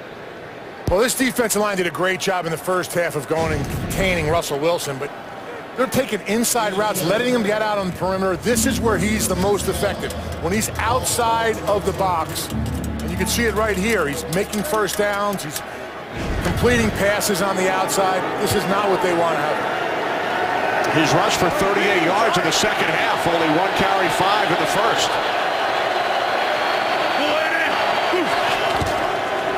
From the 22. 1-yard pickup for Lynch. TJ McDonald, who played for Pete Carroll at USC, made the tackle.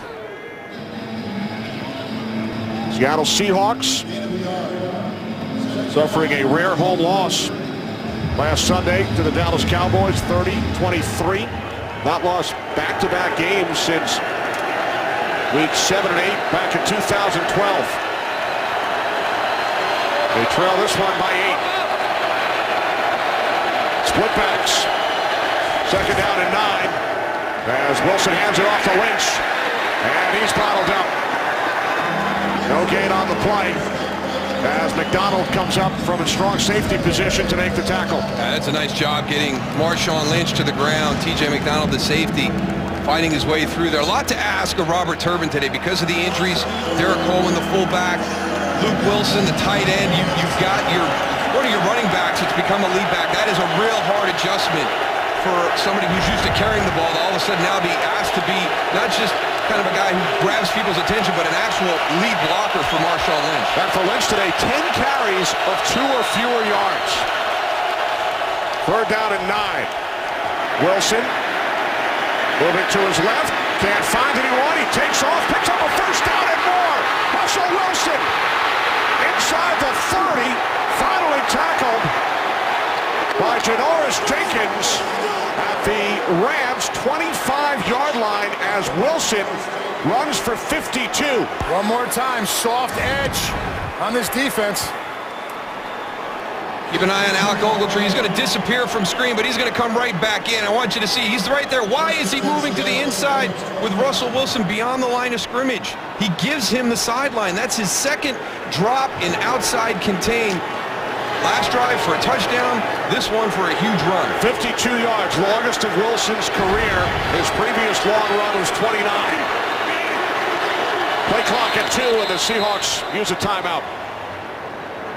I'll tell you what, this play clock has been moving pretty fast, guys. Both teams have struggled with it.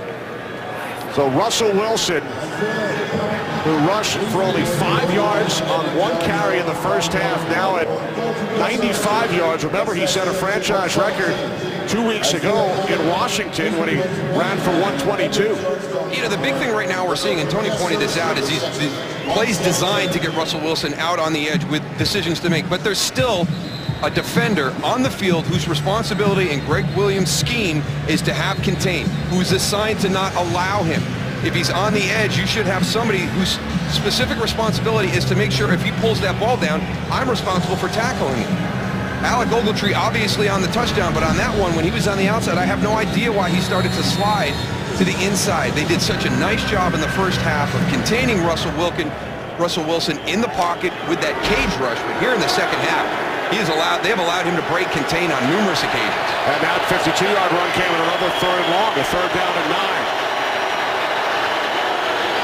From the Rams 25, Marshawn Lynch spins down to the 21-yard line to pick up a 4.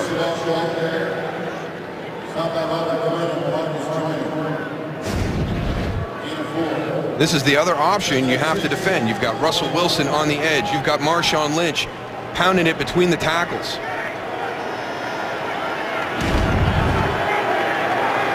Darrell Bevell, offensive coordinator. Lynch and Turbin in the backfield. Curse in motion. 2nd down and 6 from the 21 is Wilson just able to get rid of it. Turbin makes the catch, and Turbin is dragged down by Ogletree at the 15-yard line. Picks up a 1st. Russell Wilson very slow getting up, Kenny. He got hit hard. Janoris Jenkins times it up perfect. We'll see if it's him who has the hit on it. No, it's actually E.J. Gaines, and then he gets a knee from Janoris Jenkins as he comes through. Looked like a knee to the helmet. Remember early in the game, in the first quarter, they were working on his shoulder. You see the sacks, the hits, the hurries. It's been a tough day in the pocket for Russell Wilson at times. It usually is for Wilson against this Rams team. 1st and 10 from the 15. Wilson hands it off to Lynch. He's inside the 10, the 5, touchdown, but there is a flag.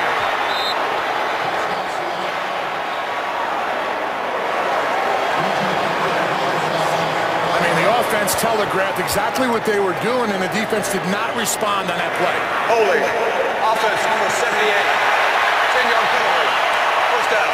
The hold committed by Alvin Bailey, who was in once again as an extra blocker. So coming in, trying to account for all the changes in the lineup here. You get that heavy set to the outside. Drives the first guy off the ball, climbs to the 2nd level. You know, when you're out leveraged like that, there's got to be a linebacker or a strong safety, or somebody's got to go and take force, and that's to contain on the outside. That's not happening here today. I didn't see his arms outside the blocking area. It looked like a good block to me. Now on 1st and 14, Wilson throws to the end zone. It's a touchdown. Cooper Helfet makes the catch, stayed in bounds, and the Seahawks capitalized. They pulled to within 2. Russell Wilson getting everybody back together, going to go for 2 points here. What a tremendous job with his feet. Cooper Helfet, I mean, his right foot is right on that line. That is outstanding work. Tremendous concentration on that play. Remember, all scoring plays are reviewed. Ruled a touchdown, first of Helfet's NFL career. Seahawks without their top 2 tight ends today due to injuries, Zach Miller and Luke Wilson. Helfet came down with the football, looked to get... You remember a three-step process. Possession first, feet in bounds, and then complete the process of the catch to the ground. So possession, secures possession. There is a tremendous work with the feet, and then secures it all the way to the ground. He's had his plate full today with blocking and catching. Done it all. The last play under review. Receiver had 2 feet in bounds with possession of the ball. The ruling on the field is confirmed. Touchdown.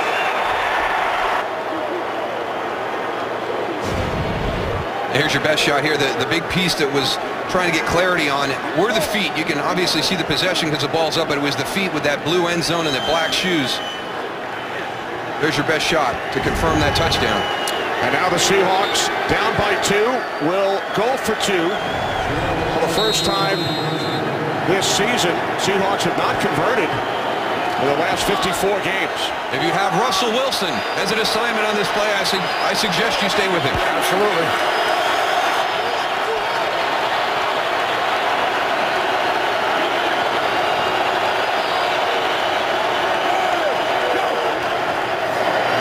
Here's Wilson to the end zone, incomplete, intended for Curse. So the Seahawks unable to convert. And they trail the Rams by 2. Fourth quarter in St. Louis. Today's game is sponsored by Visa Checkout, the easier way to pay online. Seattle Seahawks trailed at the half, 21-6. 2 second-half touchdowns. Wilson, a 52-yard run. Franchise record, breaking the record held by Jim Zorn, 41-yard run back in '79. And that helped set up the touchdown. Wilson hitting Cooper Helfet. Seahawks could not convert on the 2-point conversion and trail by 2.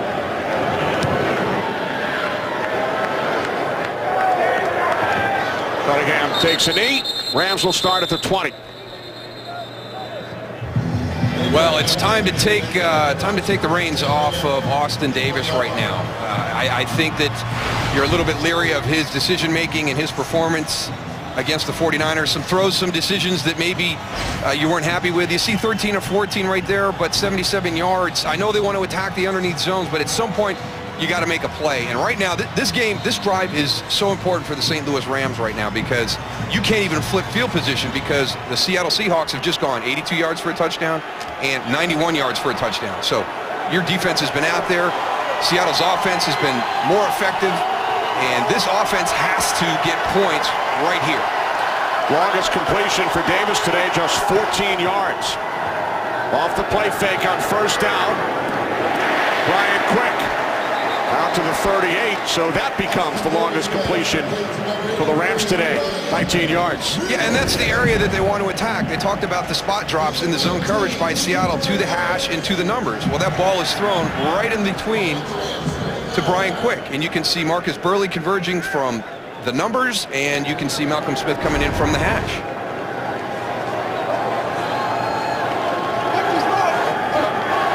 Davis now 14 of 15 in the game.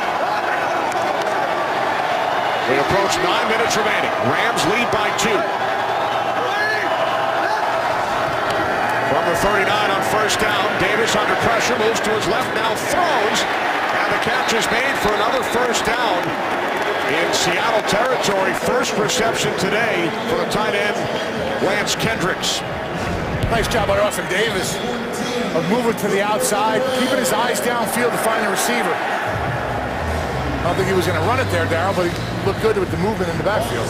Well, a little dangerous, though, Tony. Moving to his left, right-handed quarterback, throwing back into the middle of the field. Kind of similar to the one that he had intercepted at the end of San Francisco. Moving to his right. 14-yard pickup. Kayvon Austin now in the backfield. He takes the handoff.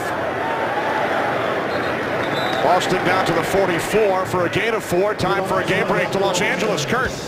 Well, after Kirk Cousins had 2 first-half turnovers, Washington turned to Colt McCoy to start the second half. His first pass, a 70-yard score to Pierre Garçon. Washington on top of Tennessee early in the fourth quarter, 16-10. Kenny Moose and Goose. All right, thanks, Kurt. Redskins just 1-5. Making the move to Colt McCoy here in St. Louis. 2-point lead for the Rams over the defending Super Bowl champs. 2nd down and 6.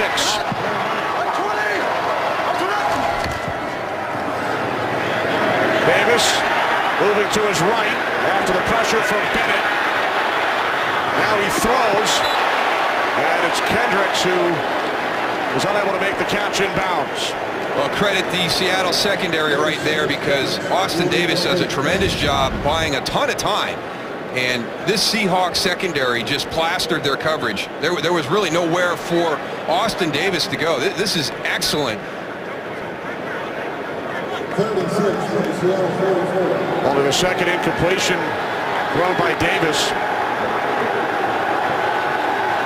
So the Rams now facing 3rd down and 6.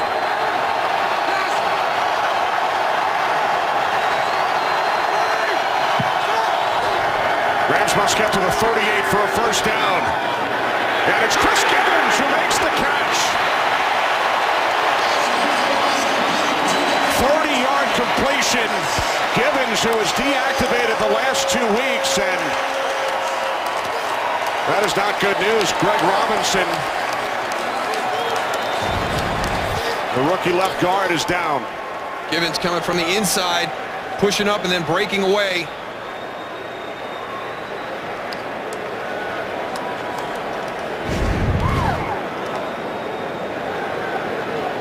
My apologies, it's Roger Saffold.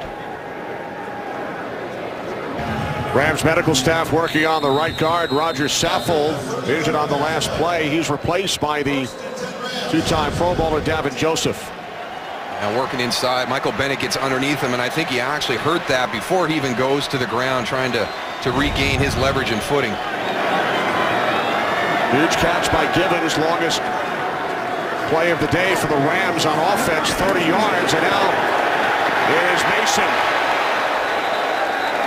Trey Mason takes it all the way down to the Seattle 3-yard line, picks up a 1st down. You get on these outside plays, and if you don't force the running back to deviate from his path, you're in trouble. And you see just that little bubble right there. Good kick out by Corey Harkey, and there's no pursuit from the inside until he's well down the field.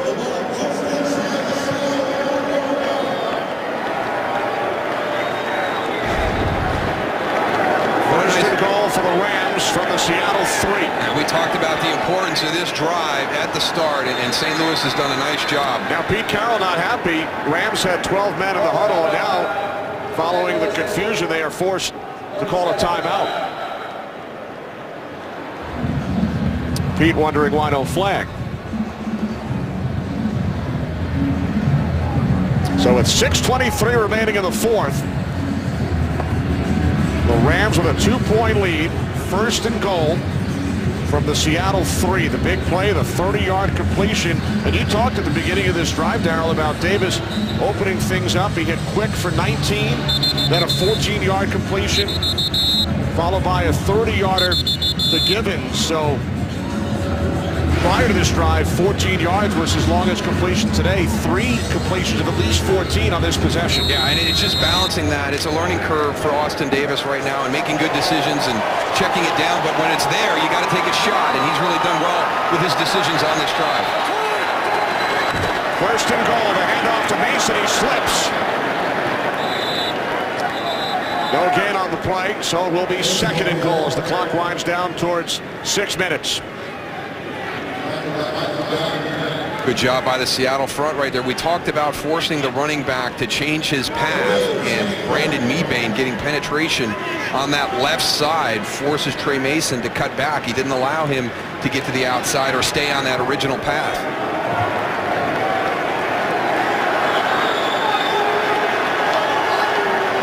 Mason in the backfield. 2 tight ends set. 2nd and goal. Davis throws, and the catch is made. Ball comes loose. The question is, did Kendricks break the play and it's rolled a touchdown? So he broke the play, which means touchdown. Ball came loose a second later. Rams have extended their lead.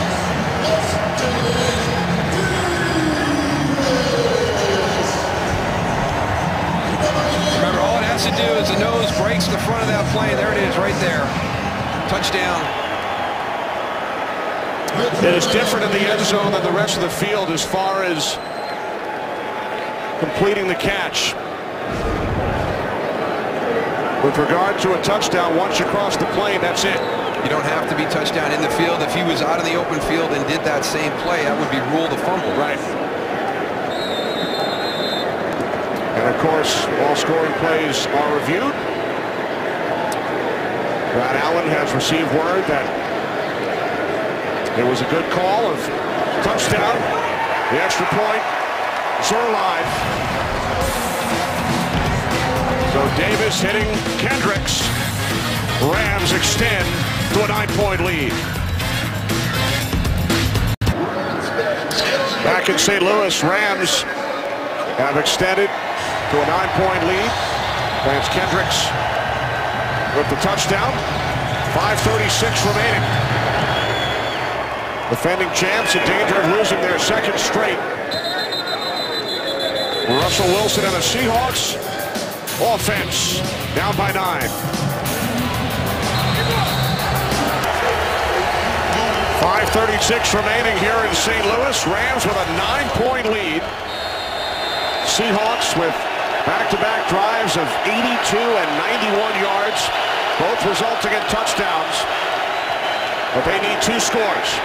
Wilson under pressure, chased by Hayes. He throws, and the catch is made by Lynch for a first down, gain of 12. And that's the big thing, Kenny. You know, when they went for the 2-point conversion on that last drive and you fail, you make it a 2-possession game if the team goes down and scores, and that's exactly what happened. It was a little bit early, in my opinion, to start chasing it. Now you've got to score twice, so now you're forced to be up-tempo. Seahawks were down by 2, went for 2 earlier this quarter, could not convert. Wilson on first down, he throws, and the catch is made in Rams territory by Doug Baldwin. 21-yard completion. Oh, there's just back-to-back examples of how difficult Russell Wilson is. The first one on the move to Marshawn Lynch on the sideline. That one just steady in the pocket, deep down the middle of the field to Doug Baldwin. Under 5 minutes remaining from the St. Louis 46. Wilson on first down, takes off. He's over 100 yards for the day, takes a hard hit at the end of the play from McLeod. Out of the 38. Yeah, that's a late slide. He did not commit to his slide soon enough.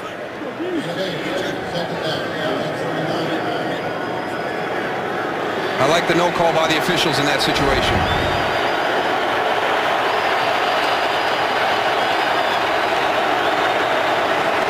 From the Rams 39. Wilson to the outside. It's Paul Richardson who picks up a Seattle first down. Boy, have they been efficient offensively on their last few drives here. You mentioned before, Kenny, the 2 longest drives of the season for Seattle coming into this possession and just right down the field again here. Well, Greg Williams' defense, they're giving him a lot of room from the line of scrimmage, bringing no pressure. If you see the linebackers are 5-7 yards deep. But Russell Wilson knows he's going to have plenty of time. Now only 4 guys are going to be rushing up front. From the St. Louis 32, the handoff to Lynch. There is a flag as Lynch gains 5 to the 27. Holding. Offense number 77. 10-yard penalty. First down. Left guard James Carpenter. That's our 9th penalty today. 77 right there on the right side of your screen. Seahawks among the most penalized teams. Once again, they led the league in penalties last year and went on to win the Super Bowl.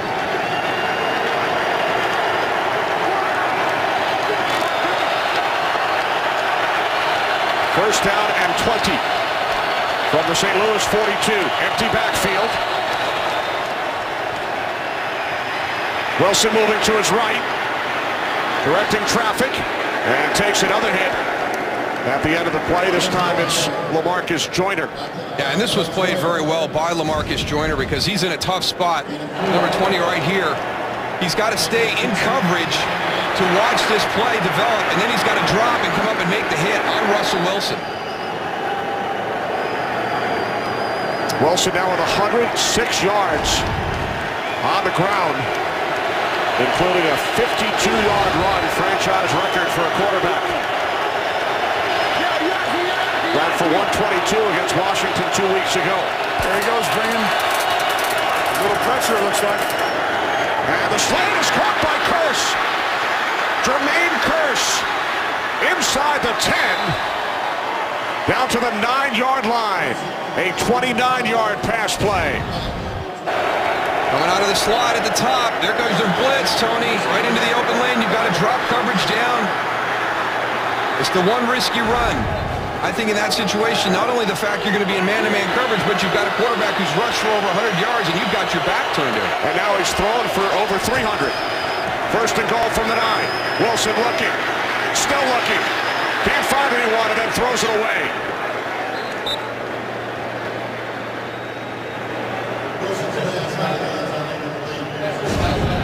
This is a nice job by the Rams secondary. Russell Wilson is able to hold this ball for a long time. It's a good job plastering their coverage, moving through. His guys are running into the zones. Russell Wilson has nowhere to go with it, has to throw it away.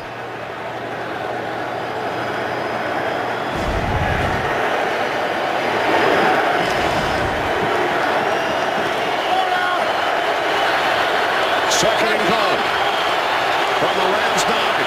3:22 remaining. Seahawks trail by 9. Wilson throws. Baldwin, touchdown.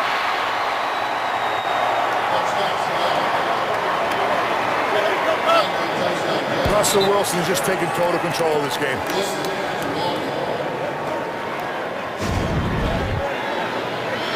Doug Baldwin right here. Cooper Helfrich goes down the field. Marshawn Lynch into the flat. Russell Wilson finds the guy in between. And we talked at the top with the trade to Percy Harvin. The emphasis shifted to Doug Baldwin, Jermaine Kearse, the veteran guys, also the young guys, Kevin Norwood, Paul Richardson. They've done a good job this afternoon.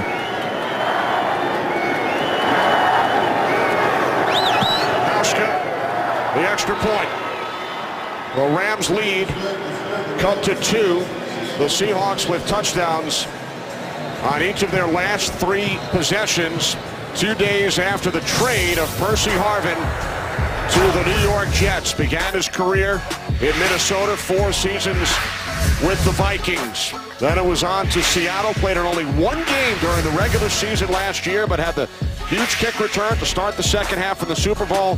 His numbers this year, and then the trade on Friday. And, you know, the big thing to me is you bring Percy Harvin in here to be that explosive element, and it doesn't happen. You can see right here what his production has been. As you mentioned last year, Kenny, when this was a dominant Seattle team, not just a defense, but an entire team, he played 1 game. Now, we remember that big kickoff return in the Super Bowl, and that really kind of cemented the victory for the Seattle Seahawks. But there was expectations for him, and when you bring somebody in with that playmaking ability and create packages, and all of a sudden he says, you know what, I'm not going out there. I'm not going to play today. I'm not going back out on this drive. You have to make the decision. So the result of today's game, the struggles offensively, that's the key to your offense right there. Number 3, Russell Wilson. And as Tony said, he has just taken this game over here in the second half, and his wide receiver group has stepped up. If you look around the NFL by catches, and you know, it is a young group. There's not a lot of experience there, but you know, I think Doug Baldwin is a good leader. I think he's going to challenge this group. He's a fiery competitor. He's going to make sure that they do their job, and he's been a big help today too. He's had a nice afternoon as a go-to guy for Russell Wilson. Hauschka kicks it deep. It went over the head of Austin. So the Rams pinned deep. After the Seahawks score touchdowns on their last 3 possessions, they drive 82, 91, and 80 yards. Now it's up to their defense to get the ball back.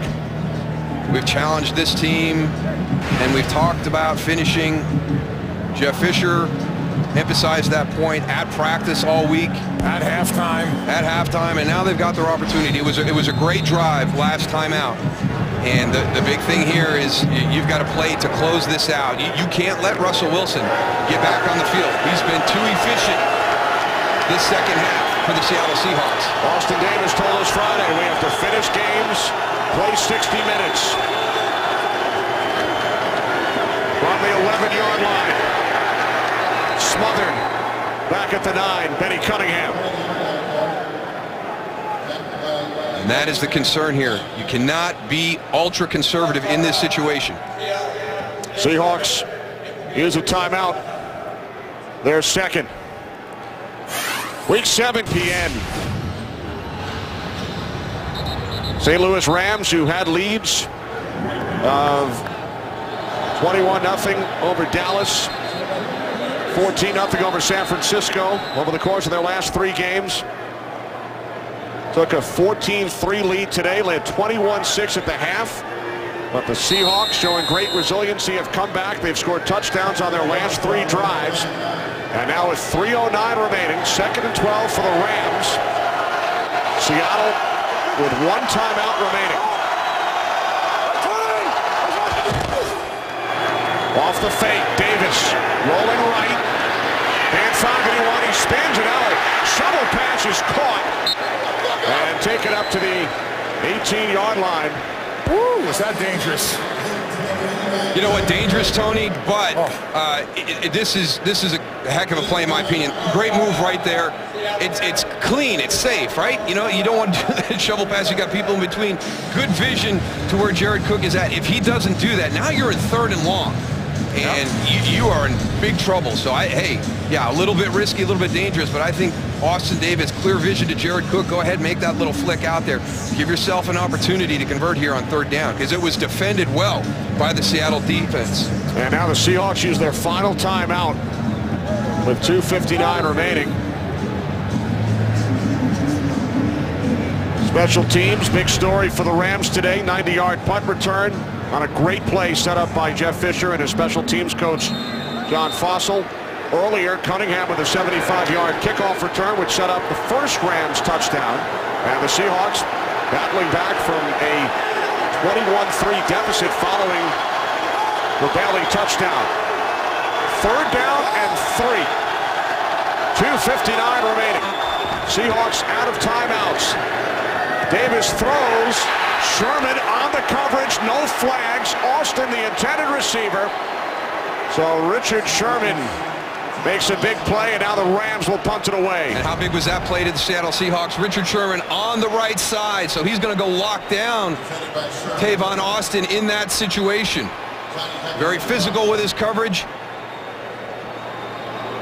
We saw him switch at the end of the Dallas game to go take Des Bryant, moving out of his left corner position, and there with the game on the line, moves over to man up on Tavon Austin. And how big is field position on the last Seattle kickoff? Oh, that was fake. Hooker with the throw. It's a 1st down. We've seen the Rams do this so many times previously. Hooker, the punter, is now 4 for 4 in his career as the Rams do it again on special teams. This is unbelievable. Unbelievable. I tell you what, Jeff Fisher, John Fossil, what a game. Come in, distract right here, but then look at that, you flood the zone. There's nobody out there. That is tremendous. Okay, we've seen the preparation to create an opportunity with the Stedman Bailey punt return. Now this one is just plain guts. We've got it up, but you've got to have the courage to call it, because if you don't execute that one, you just lost the game. You probably lost the game. Now the handoff to Mason. So give the game ball to the special teams coach, John Fossil. Just too short a field position, Darryl. You got Russell Wilson out there. That offense is firing on all cylinders, and you can't give him a short field or you're going to go home with an L. We talked to Jeff Fisher this week. I'm going to share this with you when they come back, because it's too long, but it's too good of a story. Well, we like the call, but so did head linesman Jim Mello. He's going to come over and shake Coach Fisher's hand. Hey, nice call, Coach. Well done. Now the Seahawks, if they stop the Rams on the next 2 downs, can get the ball back with under 30 seconds left, but it's Mason who is close to a 1st down. Seattle out of timeouts. So if the Rams convert on this next play, the game is over. So we sat down on Friday and we were sharing regrets during our careers as players and coaches, and I told Coach Fisher that in our Super Bowl against Pittsburgh, similar to what they had with the punt here today, that if it was late in the first half, they would squib it down and we had a reverse set, and I was a step late getting to my guy, and I caused the opportunity for probably a game-changing play in that. And he told me, he goes, we had a fake punt set up, We had to call it deep in our end. We're at the 6-yard line, and I didn't call it. And it had it set. I watched the film, and it would have worked. And he's not going to have any regrets this afternoon, because in a similar situation, he calls that punt and pretty much ices his game. Now Fisher uses a timeout here, so that changes everything as far as when Seattle will get the ball back if they stop St. Louis. Well, it's just been a day on special teams, and I want you to watch the numbers at the top of the screen. There goes Stedman Bailey drifting that way. Tavon Austin drives everybody's attention to the bottom, even the cameraman, and hey, where's the ball? There it goes. 90 yards for the touchdown. They saw this on film. It was very consistent from John Ryan, the punter from Seattle, and then this one right here with Seattle's offense really controlling the flow of the game here in the second half. The fear that if we kick it to them, they're coming right down the field to put themselves in field goal range to win this game. And John Fossil and Jeff Fisher make the call for the fake, backed up in their end. And again, let's go to execution. The design, the courage to call the play, and then the players going out and executing, because those are two very, very difficult plays to execute in those situations. A lot of guts to call them. Last timeout doesn't cost the Rams much because they ran the play clock all the way down to 1 second. And now the ball comes loose at the end of the play, but Corey Harkey initially fell on it, then it bounced away. Seahawks say they have it. The Rams picked up a first down, would have been able to ice the game, but then the ball came loose. So if the Seahawks have recovered, they will get the ball back with 1:01 on the clock. Wow. We'll see who comes out with this football. Corey Harkey, some tremendous hustle with the first shot. The officials come out with it. Rams are ruled to maintain possession. Let's see if the knee was down. There's Mason. Ball came loose, and then the ball's fumbled forward, so with the recovery by the team that fumbled the ball will come back to the spot of the fumble. Corey Harkey with the shot right there. Does he get back on top of it? Is he able? No, it's out again. Does Corey Harkey find the way back to the football? So it is ruled a Rams recovery, and now they will be able to run out the clock. Seahawks out of timeouts.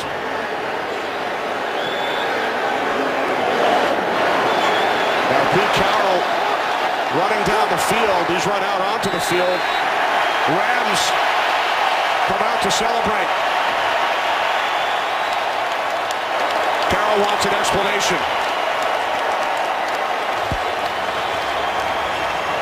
He wants to know why it didn't go to review inside of 2 minutes. We'll bring in Mike Pereira from Los Angeles. Mike, what did you see on that crazy play?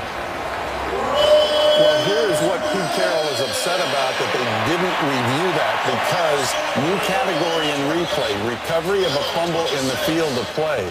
It used to not be reviewable, but you remember the play with San Francisco, where actually play in Seattle, they had that play where the fumble, it was recovered by Navarro Bowman, but you couldn't review it. Now you can. Now here's the play. Do you have definitive proof, since they gave the ball to St. Louis, that Seattle recovered?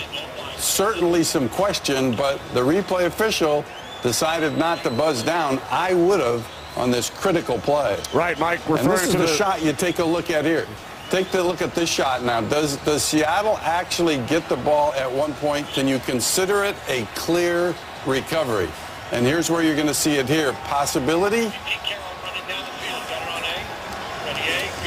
Certainly a possibility, although knowing the way they judge clear recovery, I do not think they would have changed it.